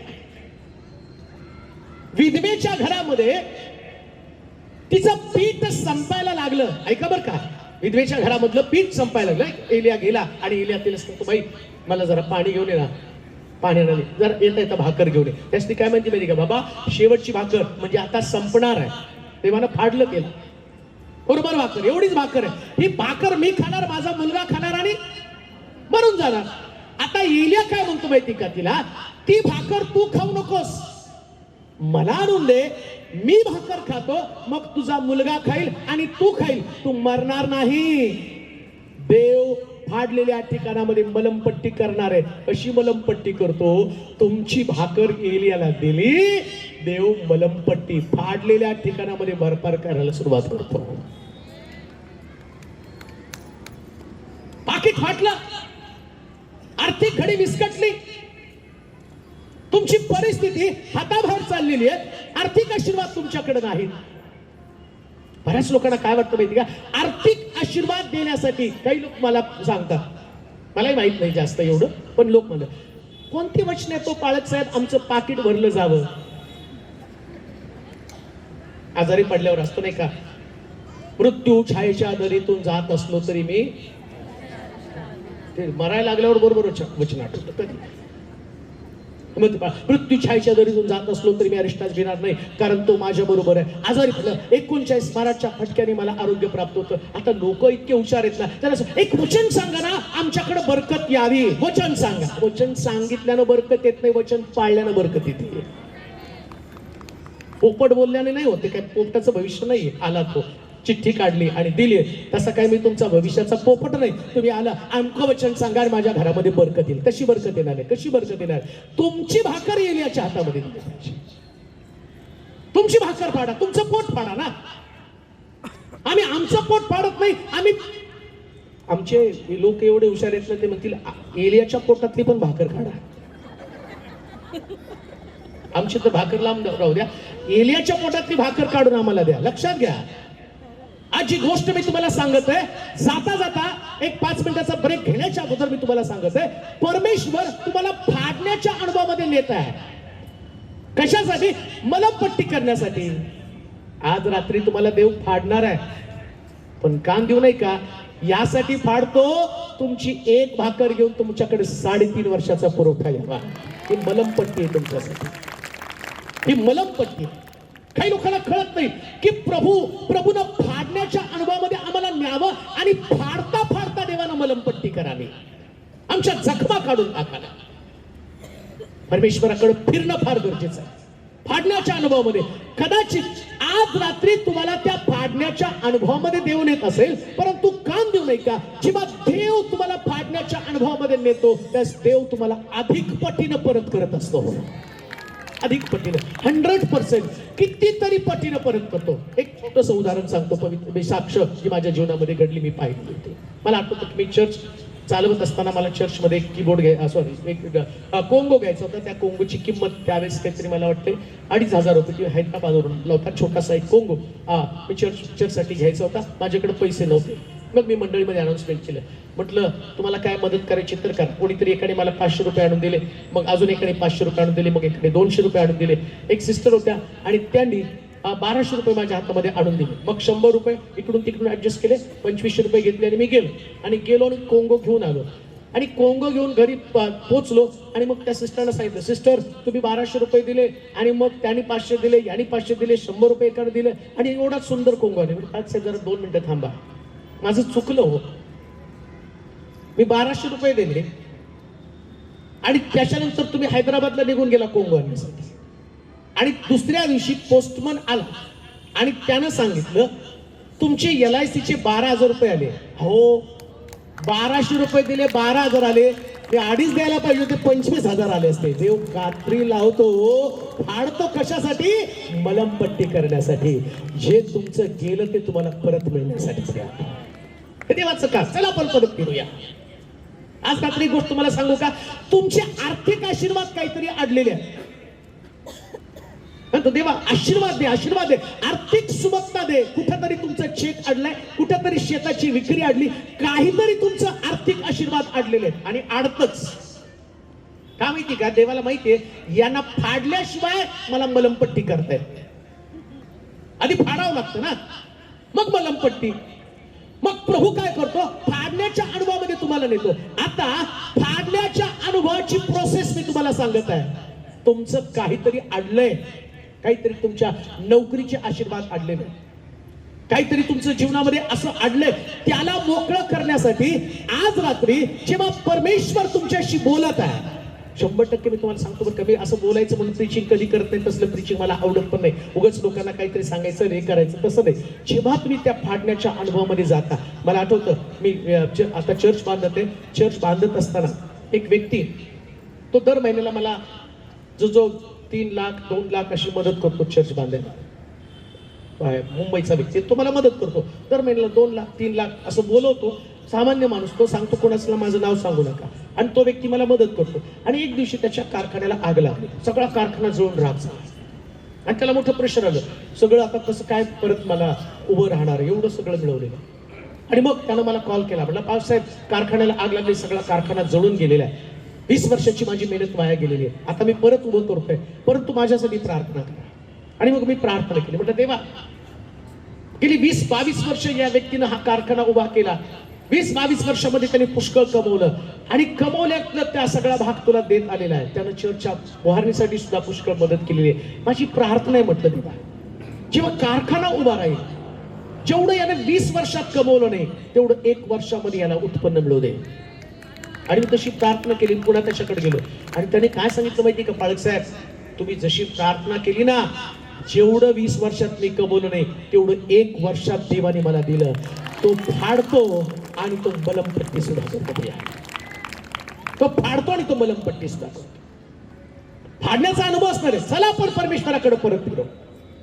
आज रात्री प्रभू तुम्हाला फाडत असताना असं विचार करू नका की आता माझ्या हातातून काहीतरी निसटून गेलं, निसटून जाईल, तर ते पुन्हा एकदा तुम्हाला मिळण्यासाठी असणार आहे. आणि पुन्हा जे मिळणार आहे ते गेलेल्या गोष्टीपेक्षा अधिक असणार आहे. त्याग केला आणि म्हणून त्यानं मला फाडलं. जो व्यक्ती परमेश्वराकडे परत फिरत नाही, त्याच्या परिवारामध्ये फाडण्याचा अनुभव, त्याची आर्थिक परिस्थिती फाटल्याचा अनुभव त्याला येईल, नाते तुटल्याचा फाटल्याचा अनुभव त्याला येईल. परंतु एवढं करून सुद्धा, एवढं फाडल्याचा अनुभव येऊन सुद्धा जर एखाद्या व्यक्ती शुद्धीवरती येणार नाही तर मला वाटतं त्याच्यासारखा दुर्दैवी व्यक्ती कोणीच नाही, कोणीच नाही. काम देऊ नाही का? जर फाडल्याच्या अनुभवानंतर तुम्हाला पट्टीचा अनुभव यायला पाहिजे. फाडल्यावरती जखमा तर होणारच आहे. कुटुंबामध्ये जे वातावरण असणार आहे ते दुःखी वातावरण असणार आहे. वातावरण चांगलं नसणार आहे. घरातली परिस्थिती बदललेली असणार आहे. काम करण्याची इच्छा संपुष्टात येऊन जाईल. ज्ञान आहे, बुद्धी आहे, सगळं काही आहे, परंतु बरकत निघून गेलेली आहे. शिक्षण असून सुद्धा शिक्षणासाठी नोकरी करणं ही गोष्ट आहे, ती पण त्याच्यातनं निघून जाते. का अनुभव येतो? हा फाडण्याचा अनुभव आहे. परंतु पुन्हा मी तुम्हाला सांगतो, एकदा देवाकडे वळून बघा. प्रभू पुन्हा जखमेला पट्टी लावणार आहे. फाडण्याच्या अनुभवामधनं, कातरण्याच्या अनुभवामध्ये बरं पण तोच करणार आहे. म्हणून मी पाहतो इयोबाचं सगळं गेलं. फाडण्याचा अनुभव किती भयानक आहे. ते शरीर पण फाडतो, नुसता परिवार नाही फाडत तुमचा. असं समजू नका परिवारामध्ये नुसते काहीतरी नाते संबंध बिघडले जातील. नवरा गेला, लेकरं गेली, नामीची नवरा लेकरं परत गेली आणि आम्ही पाहतो प्रभूनं तिला परत आणलं आणि मग या रूथला भावास दिला आणि आम्ही त्या रूथचं पुनरुज्जीवन त्यानं केलं, पुनर्स्थापना त्यानं केली. परंतु नुसतं परिवार नाही फाडतो, आमचं शरीर सुद्धा फाडतो ना. तसं इयोबाच्या बाबतीमध्ये सगळं शरीर त्याचं फोडानं भरून गेलेलं आहे. ऐका, जेव्हा परमेश्वराच्या घराकडे आम्ही परत फिरत नाही ना, तेव्हा आमच्या शरीराला आम्ही फाडण्याच्या अनुभवासाठी देवाच्या हातामध्ये सोपवत आहे.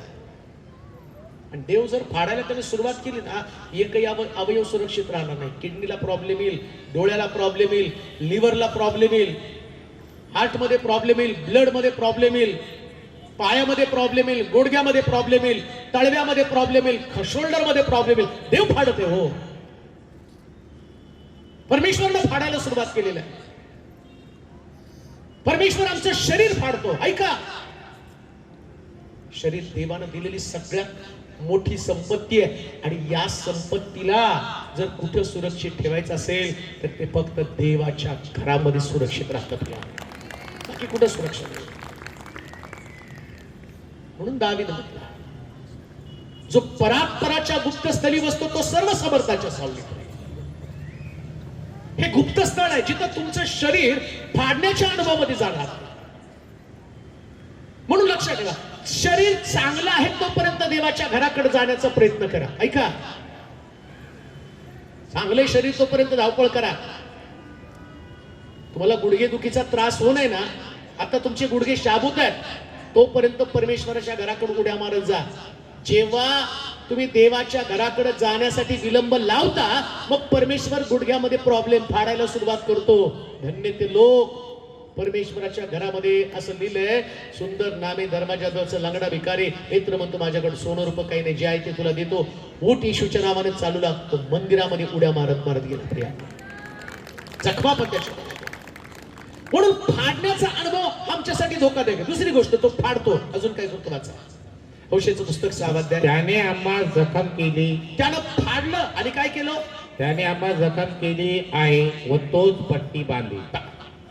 नुसतं फाडत नाही, फाडण्याचे प्रकार आहेत. डॉक्टर म्हणतात खोलवर फाटलंय, जखम झाली.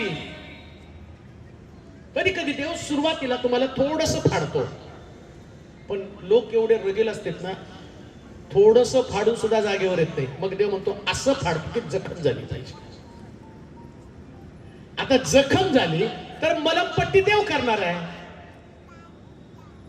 ते काय चांभाराकडे जर नाही शिवणार, चांभार पण कातड शिवतो ना. तुमची चप्पल कोणचं? ते कातडच आहे.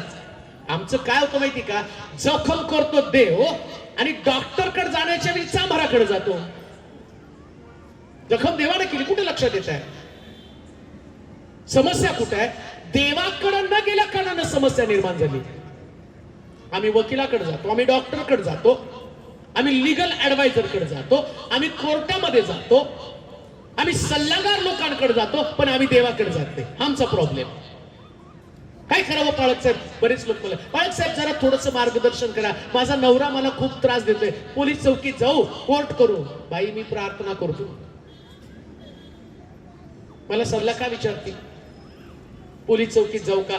आणि मला सल्ला विचारून माझ्या नावाने बोंब करेल. तेलो रे पाकण सांगितलं नवऱ्याला पोलिसाच्या ताब्यात दे. आता प्रॉब्लेम तुमचा काय? तुम्हाला देवाकडे जायच्या ऐवजी तुम्ही माझ्याकडे आला, चामाराकडे आला. चामाराकडे जाऊ नका. आता मला देवाचं वचन माहितीये म्हणून मला माहितीये सगळ्या प्रश्नाची उत्तरं फक्त प्रार्थनेनंच मिळतात. कोणताही प्रश्न असू दे, कोणताही प्रश्न असू दे. जिथं कोर्ट काम करत नाही तिथं देव काम करतो बरं का. जिथं वकील काम करत नाही, जिथं जज काम करत नाही, तिथं प्रार्थना काम करते.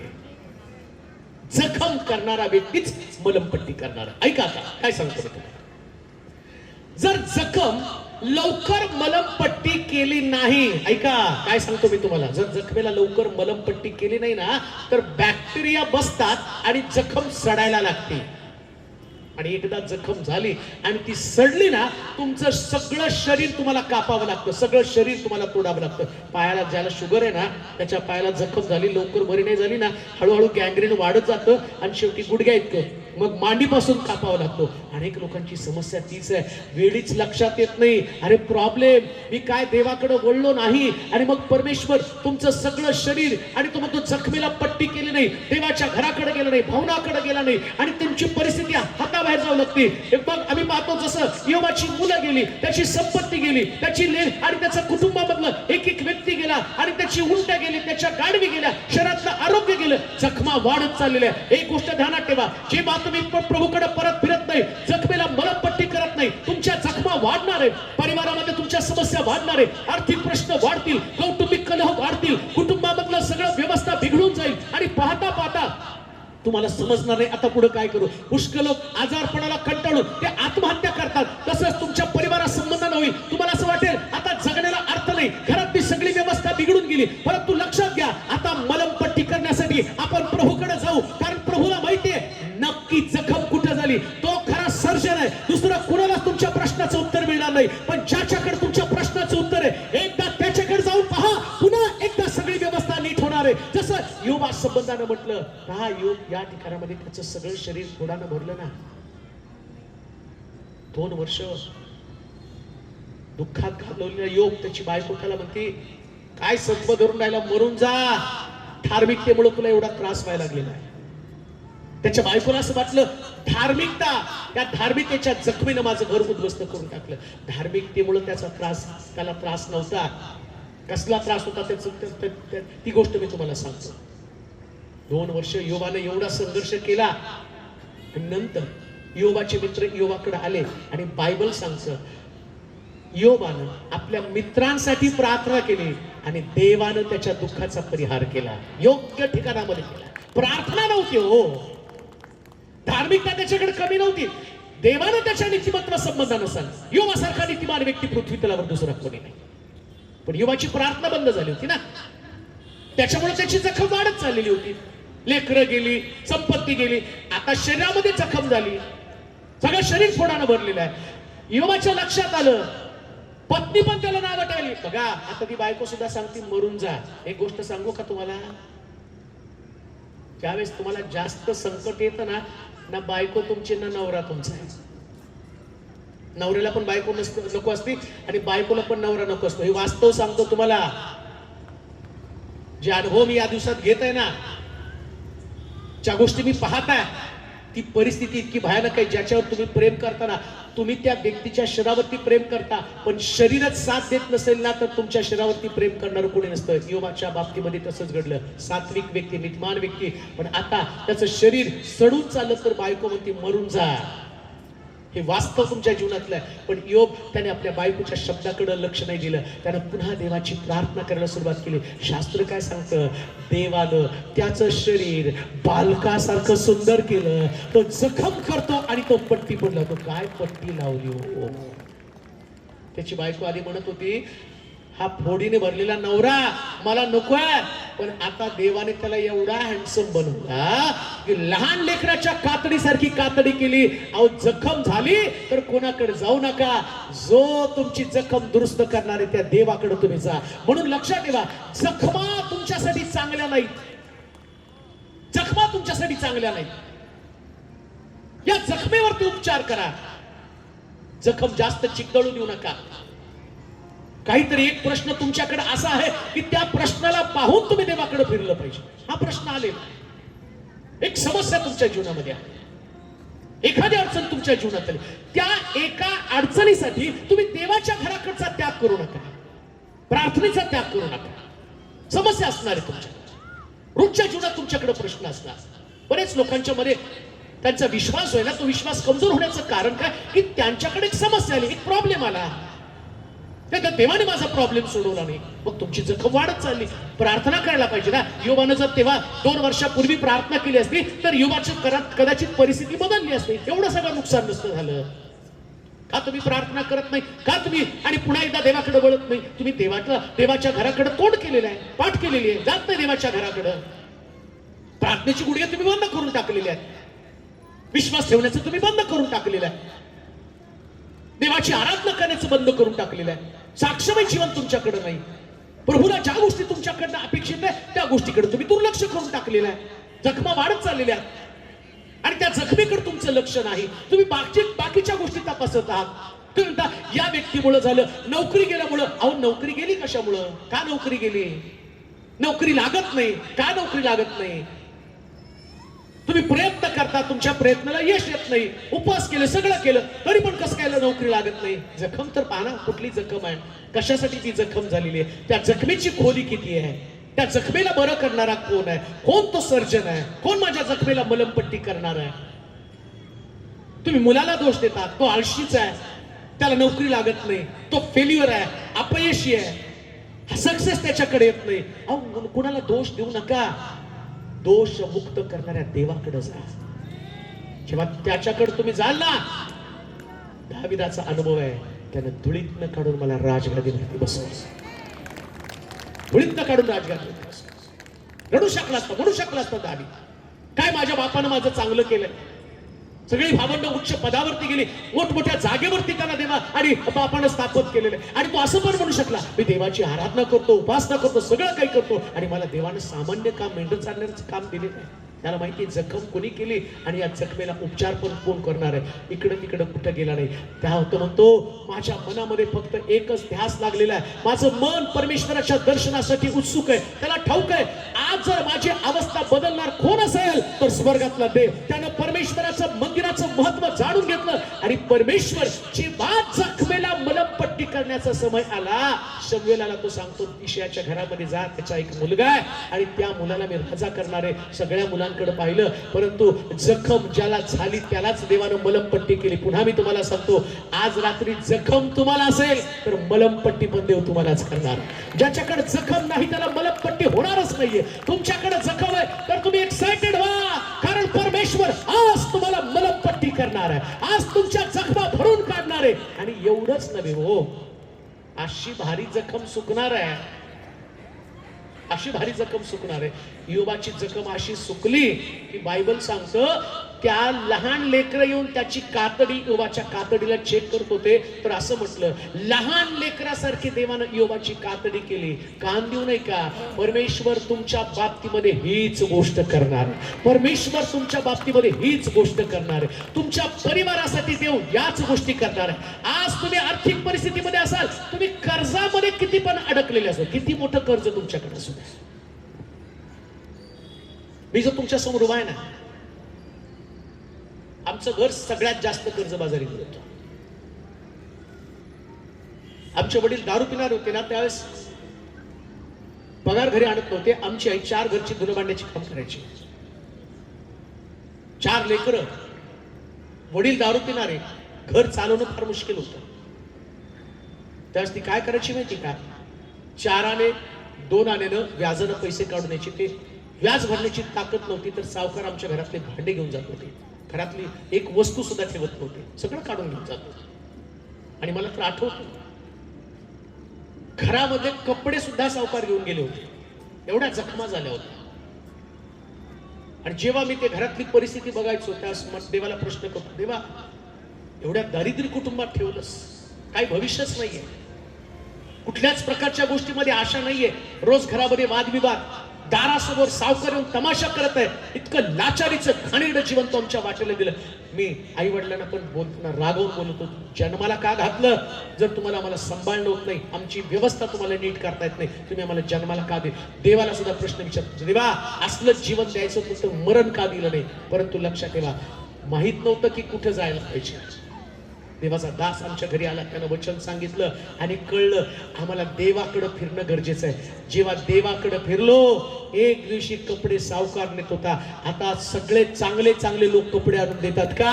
जखम तोच करतो, बरी पण तोच करतो. प्रिया, जखम तोच देतो, बरी पण तोच करतो. फिरायचं देवाकडे हो.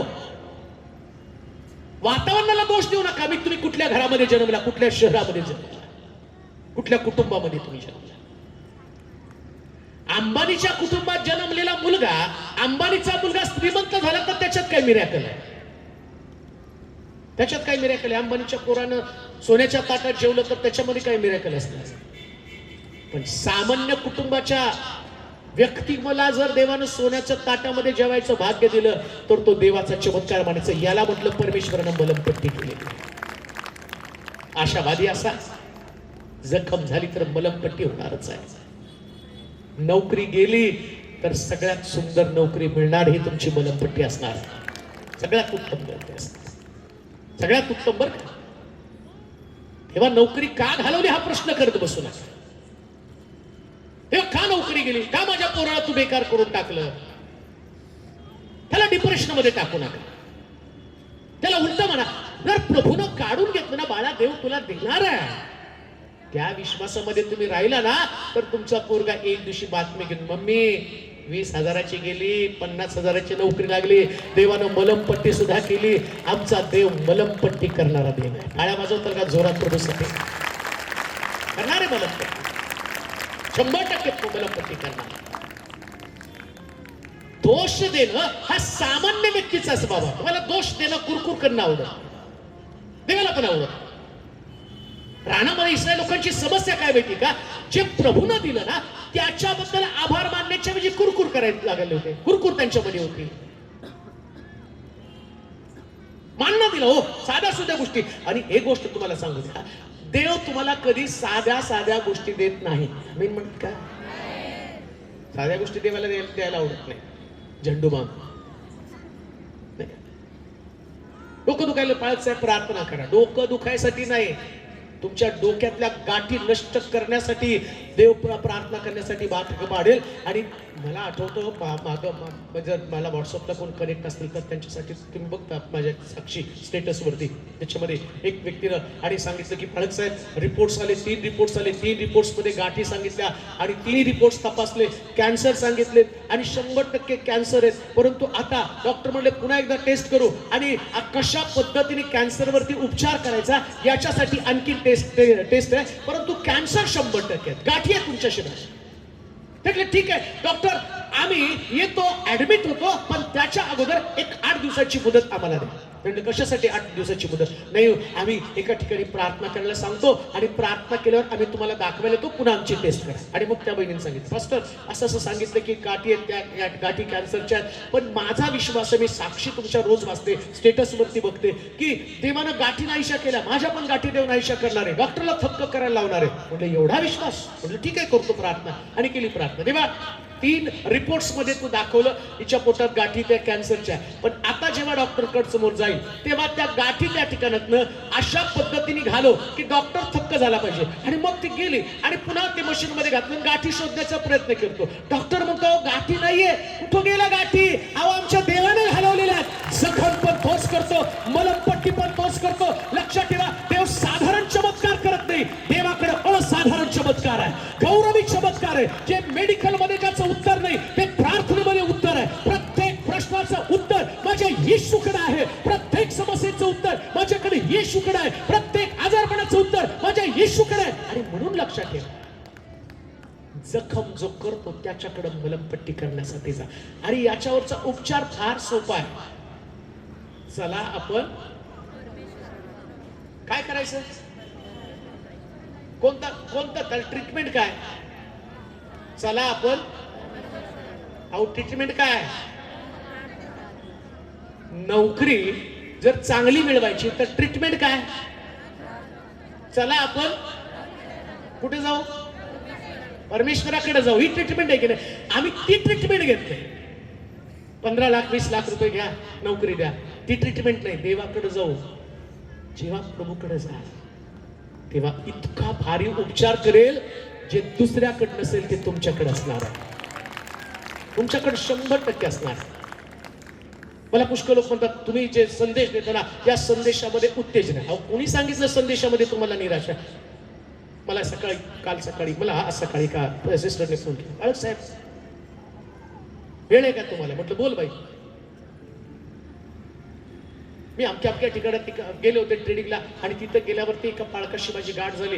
मग आम्ही एकमेकाशी बोलायला लागलो आणि बोलता बोलता आता मी आले माझ्या गावामध्ये. आणि आमच्या गावात आल्यावर त्या पाळकानं मला कॉल करून सांगितलं, त्यांनी सांगितलं मृत्यू तुझ्या भोवती फिरत आहे. आता मृत्यू फिरत आहे म्हणल्यावर कसलं भीतीदायक वातावरण आहे. तुझ्या भोवती मृत्यू फिरत आहे, देव मला दाखवत आहे. त्यांनी बाळासाहेब वाचवा. मला त्यांनी सांगितलं मृत्यू तुझ्या भोवती फिरत आहे. कसं काय असं. म्हणलं मृत्यू फिरत नाही, नोटा फिरत आहे. या मृत्यूपासून वाचवण्यासाठी तो म्हणेल मला एवढे एवढे पैसे मी तुझ्यासाठी प्रार्थना करेल. कान देऊ नाही का. योग्य उपचार करणाऱ्या देवाकडे जा. माणूस अपेक्षा सहन करायला सांगेल. अहो त्या रक्तस्रावी स्त्रीची कथा काय. वैद्यांकडे गेले, तिने हाल हाल सोसले, पैसे खर्च केले, शेवटी तिला कळालं तोच मलमपट्टी करणार आहे. मी जाते त्याच्या वस्त्राच्या गोंड्याला स्पर्श करते. जाताना रक्तस्राव होता पण येताना सुकलेल्या झऱ्याची साक्ष तिच्याकडे होती. प्रियांनो मलमपट्टी येशूशिवाय दुसरं कोणीच करू शकणार नाही, कोणीच करू शकणार नाही. आज रात्री हा मनुष्य फक्त बोलेल पण मलमपट्टी स्वर्गातला देव करेल. आज रात्री हा मनुष्य प्रार्थना करेल पण उपचार मात्र तुमचा ख्रिस्त करणार आहे, माझा ख्रिस्तच करणार आहे. म्हणून कोणाकडे जाऊ नका. उपचाराची पद्धती एकच आहे. चला आपण प्रभूकडे जाऊया. काहीच करायचं नाही हो, काहीच करायचं नाही. फक्त प्रभूकडे जायचं, फक्त प्रभूकडे जायचं. प्रभूकडे गेल्यावर जे वातावरण बदलतं ना त्याचा अनुभव तुम्हाला घ्यायला पाहिजे. प्रभूकडे जाणं गरजेचं आहे. आज आमची समस्या काय, सगळीकडे जातो पण प्रभूकडे जात नाही. हे तरुण हे तरुणी थोडा वेळ देवाच्या सानिध्यामध्ये बसून बसा. फक्त थोडा वेळ एकदा बसून बघा, एकदा गुडघे टिकून प्रार्थना करून बघा.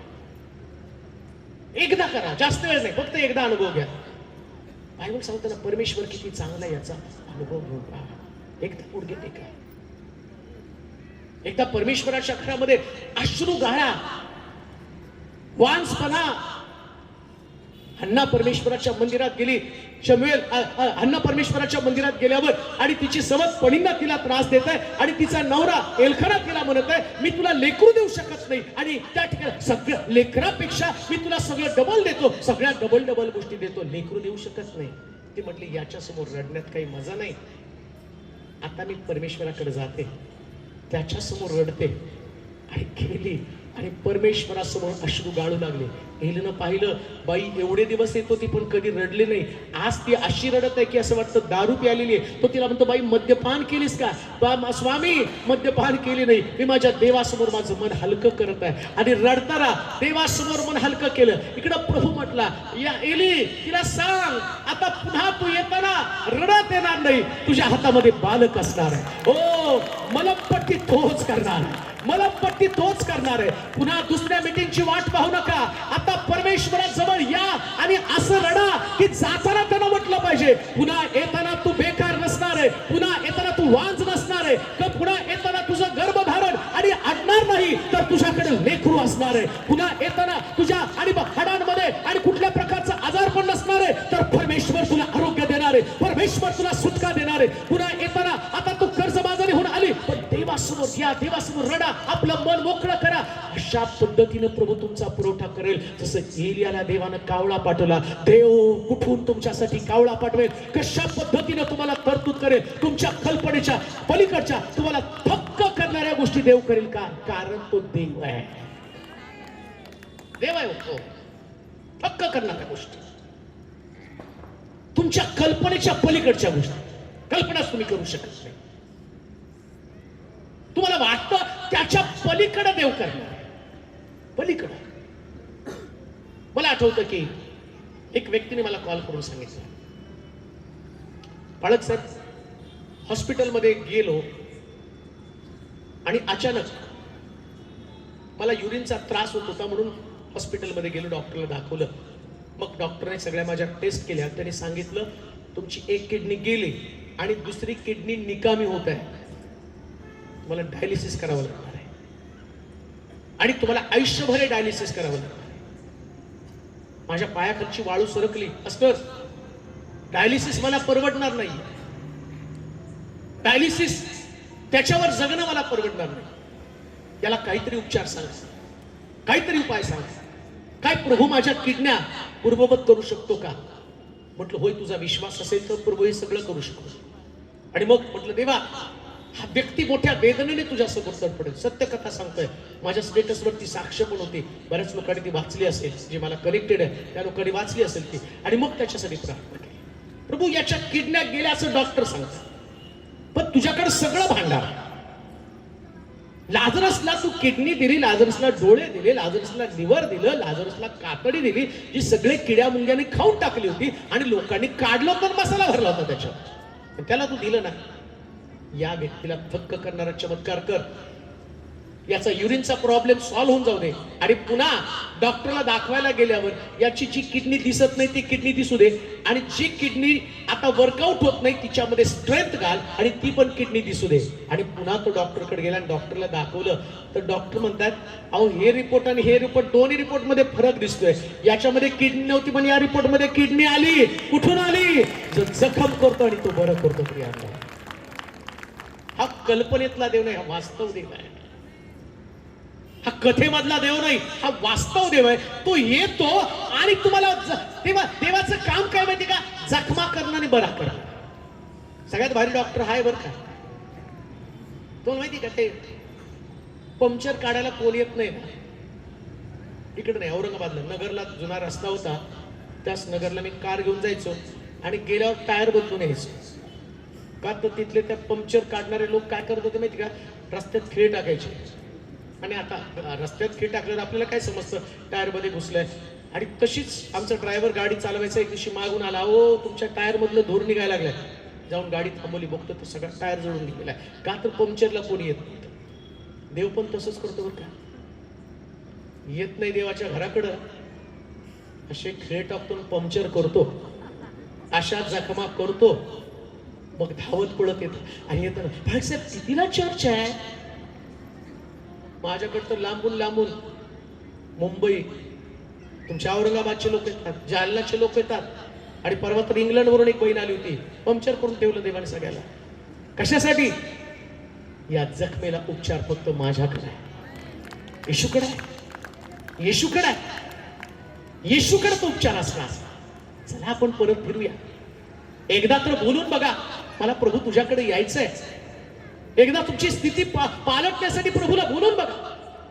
नका ठेवू तुमची लेकरं भयानक प्रकारच्या संकटामध्ये, नका ठेवू तुमचा परिवार कठीण परिस्थितीमध्ये, नका ठेवू तुमचं शरीर भयानक प्रकारच्या वेदनेमध्ये. या शरीराला सुटकेची गरज आहे, तुम्हाला सुटकेची गरज आहे, तुमच्या परिवाराला सुटकेची गरज आहे. तुमची बेकारी, तुमचं दारिद्र्य, तुमची उपासमार, तुमची आर्थिक विवंचना, तुमच्या परिवारातले नातेसंबंध जे आज मरण्याच्या पंथास लागलेले आहेत, जी डिप्रेशन तुमच्यामध्ये, अनावस्था तुमच्यामध्ये, भविष्याची चिंता तुम्हाला लागून राहिलेली आहे, सगळं निराशवादी वातावरण आहे, वाटत नाही पुढे काही चांगलं होणार नाही. अशा परिस्थितीमध्ये आता त्याच्याकडे पाहू नका, स्थितीकडे बघू नका. आपण असं म्हणायला पाहिजे, मी म्हटलं पाहिजे, चला आता आपण प्रभूकडे जाऊया, चला आपण परत फिरूया. एकदा परत फिरून बघा. बायबल सांगतं जखमा त्याने केल्या, आता मलमपट्टी पण तोच करणार आहे, आता मलमपट्टी पण तोच करणार आहे. देवाचे प्रिय लोक, तुमच्या जखमा तुम्हाला उत्तेजित करत आहे. अरे मी जखमी होतो, आम्ही कर्जबाजारी होतो, पण आता मी कर्जबाजारी नव्हे, मी हातात घेणारा नव्हे, आता मी देणारा बनणार आहे. एक दिवस तुमची अवस्था अशी येईल की तुम्ही लोकांसमोर हात पसरले, पण एक दिवस प्रभू तुम्हाला एवढं भारी करणार आहे, लोक तुमच्या दारात डोनेशन साठी रांगा लावून बसतील. प्रभूनं इतकं तुम्हाला समृद्ध करणार आहे. का तर त्यानं जखम दिली, मलमपट्टी पण तोच करणार आहे. मलमपट्टी करायची का? वाटतं का प्रभूनं तुम्हाला त्या गोष्टी द्यायला? एकच वचन वाचू आणि मग आपण समारोप करू. वास्तविक पाहता मला नाही वाटत तुम्हाला सोडावं. नाही थांबता का सकाळपर्यंत? नुसते हसता म्हणजे जायचंय वाच वचन. जखम तो करतो, दुसरं वचन. त्याने आम्हाला जखम केली आहे, हा तोच पट्टी बांधली. हा आणि काय करेल? दुसऱ्या वचनात, तो 2 दिवसात आमचे पुनर्जीवन करेल. किती दिवसात? तो 2 दिवस. तो जखम करतो आणि पुनरुज्जीवन करतो. पुनरुज्जीवन म्हणजे काय? आता त्यानं सुरुवातीला तुम्हाला कापलं, फाडलं, फाडून पण सुधारला नाही हो, मग जखम केली. जखम केली म्हणजे वेदना. जखम झाल्यावर तडफडा होतो बरं का, नुसतं कापल्यावर नाही काय होत. जखम जर झाली बघा, तुम्ही त्या ठिकाणात जर चांगली जखम झाली ना, अवधान या बोटाला पण येतं, लागतं इथं, पण हे पण बोट दुखतं, हे पण बोट दुखतं. आणि कधी कधी लागतं खालच्या बोटाला, पण डोकं सुद्धा दुखतं. अवधान म्हणतात त्याला, नाही? अवधान आलं, अवधान आलं. तुमच्याकडे इकडे काय म्हणतात माहित नाही, पुणे आमची भाषा कशात म्हटलं अवधान. अवधान म्हणजे काय? लागतं एकीकडे, दुसरीकडे दुखतं. देव तसंच करतो, एकाला जखम करतो आणि दुखतं दुसऱ्याला. मुलाला नोकरी लागत नाही, अवधान येतं आईला.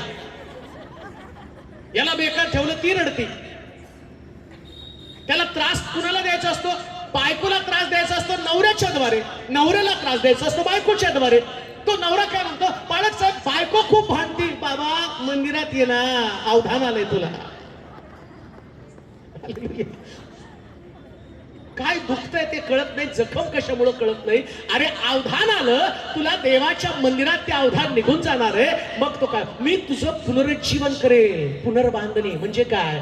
जे तुझं गमावलं त्याची पुन्हा स्थापना मी करेल. काय गमावलं?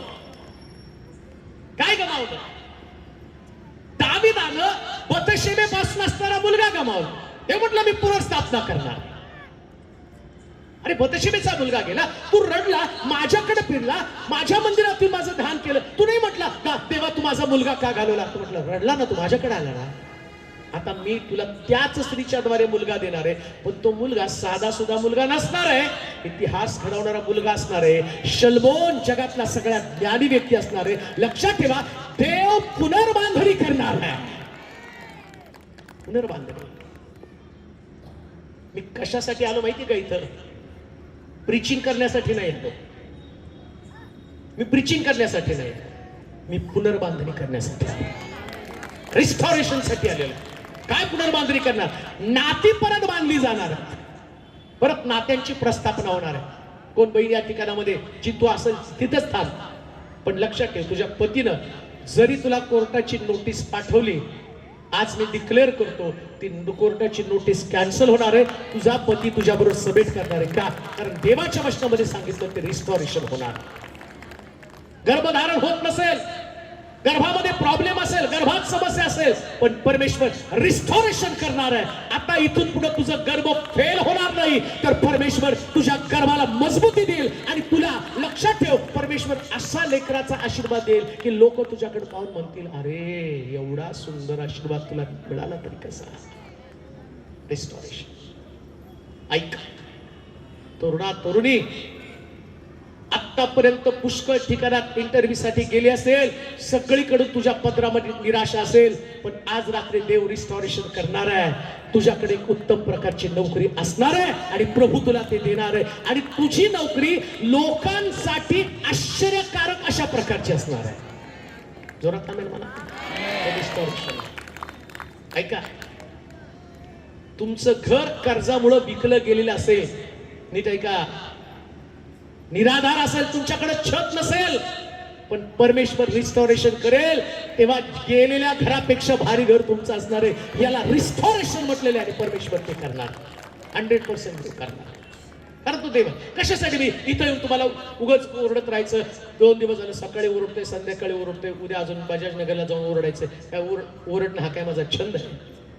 पण मला ओरडल्यावर करमत नाही असं काही नाही. उलट मला जाऊन घरी झोपलं तर बरं वाटतं. पण मला माहिती आहे, मी जर सांगेल तर रिस्टॉरेशन होणार आहे. आणि पुन्हा मी तुम्हाला जाताना सांगतो, तुमच्या पुष्कळ लोकांचे कॉल येणार आहेत, पाळक साहेब आम्ही आशीर्वादी झालो, देवानं आमचं रिस्टॉरेशन केलेलं आहे, परमेश्वरानं आमची पुनर्बांधणी केलेली आहे, परमेश्वरानं आम्हाला स्थिर स्थावर केलेलं आहे. तुमच्या बिझनेसमध्ये, तुमच्या मिनिस्ट्रीमध्ये, तुमच्या घरामध्ये, तुमच्या परिवारामध्ये, तुमच्या व्यवसायामध्ये, तुमच्या नोकरीमध्ये, तुमच्या शरीरामध्ये, नातेसंबंध सगळीकडे रिस्टोरेशन, रिस्टोरेशन, रिस्टोरेशन, पुनर्बांधणी, पुनर्बांधणी, पुनर्बांधणी, सगळ्या स्थितीमध्ये पुनर्बांधणी. आणि आजची रात्र पुनर्बांधणीची रात्र आहे. आजची रात्र पुनर्बांधणीची रात्र, आजची रात्र रचली जाण्याची रात्र, आजची रात्र पुन्हा एकदा उभं करण्याची रात्र आहे. उभं होणार आहे, काहीच नष्ट होणार नाही. आता सगळं काही उभं होणार आहे, देवाच्या गौरवासाठी उभं होणार आहे. लक्षात ठेवा, आता जखम झाली, मलमपट्टी करणार आहे, फाडलं तर तो पुन्हा एकदा आणि दुरुस्त करणार आहे. म्हणून लक्षात ठेवा, आता जाता जाता एकदम एक्साइट होऊन जायचं. माझा देव माझी पुनर्बांधणी करणार आहे, तुमचा देव तुमची पुनर्बांधणी करणार आहे. आज रात्री या ग्राउंड वरती एक सुद्धा व्यक्ती असा नसणार आहे की ज्याची पुनर्बांधणी होणार नाही. देव सगळ्याची पुनर्बांधणी करणार आहे. येशू सगळ्याची पुनर्बांधणी करणार आहे. तरुणांची पुनर्बांधणी, तरुणीची पुनर्बांधणी, नवऱ्याची पुनर्बांधणी, बायकोची पुनर्बांधणी, सगळ्यांची पुनर्बांधणी, आर्थिक परिस्थितीची पुनर्बांधणी, शरीराची पुनर्बांधणी, पुनर्बांधणी, पुनर्बांधणी, रेस्टोरेशन, रेस्टोरेशन, सगळ्याचं रेस्टोरेशन प्रभू करणार आहे. आणि त्याच्यासाठीच आम्ही 2 दिवस या ठिकाणामध्ये होतो. पण जाता जाता शेवटच्या उपदेशामध्ये तुमचं रेस्टोरेशन ठरलेलं आहे, पुनर्बांधणी ठरलेली आहे. लक्षात ठेवा, तुमच्या शरीरामध्ये आज काहीतरी नवीन घडणार आहे. एवढं हळू म्हटलं कसं घडेल? शरीरात काहीतरी घडणार आहे, काहीतरी घडणार आहे. तुमच्या घरात काहीतरी घडणार आहे, नोकरीवर काहीतरी घडणार आहे, प्रमोशन आडलं मोकळं होणार आहे, लिस्ट मध्ये नाव नाही ते येणार आहे. कारण देवानं पुनर्बांधणी करण्याचं ठरवलेलं आहे. लग्न जे जमत नव्हतं आता ते जमणार आहे. देव पुनर्बांधणी करणार आहे. तुमच्या मुलीचं लग्न, मुलाचं लग्न जमत नव्हतं, आता जमणार आहे. परमेश्वर restoration, restoration, restoration, restoration, restoration प्रभू ते करणार आहे. आणि त्याच्यासाठी मी एक्साइटेड आहे, मी एक्साइटेड आहे. मला माहिती आहे की आता प्रार्थना करताना देव अनेक लोकांची पुनर्बांधणी करणार, अनेकांची अनेकांची. मी पाहत आहे, आत्ताच मी पाहत आहे, पुष्कळ लोकांच्या जीवनामध्ये मी पाहत आहे की देव त्याच्या कामाला त्याने सुरुवात केली. ज्यानं स्वीकारलं, विश्वासानं स्वीकारलं, आता कार्याला सुरुवात, आता कार्याला सुरुवात. काम देऊ नाही का? परमेश्वर बोलत आहे. आम्ही म्हणा, होय देवा, आम्ही स्वीकारत आहोत, आम्ही स्वीकारत आहोत. आज पुन्हा एकदा परमेश्वराकडे वळूया, प्रभूकडे वळूया, प्रभूकडे वळूया, देवाकडे वळूया. वळला नसा, सकारात्मक प्रतिसाद दिला नसा, प्रभू बोलला पण तरी सुद्धा तुम्ही देवाला प्रतिसाद दिला नसेल, पण आज रात्री प्रतिसाद देऊया. आपल्या जागेवर उभं राहूया. सर्वजण आपल्या जागेवर उभं राहतील.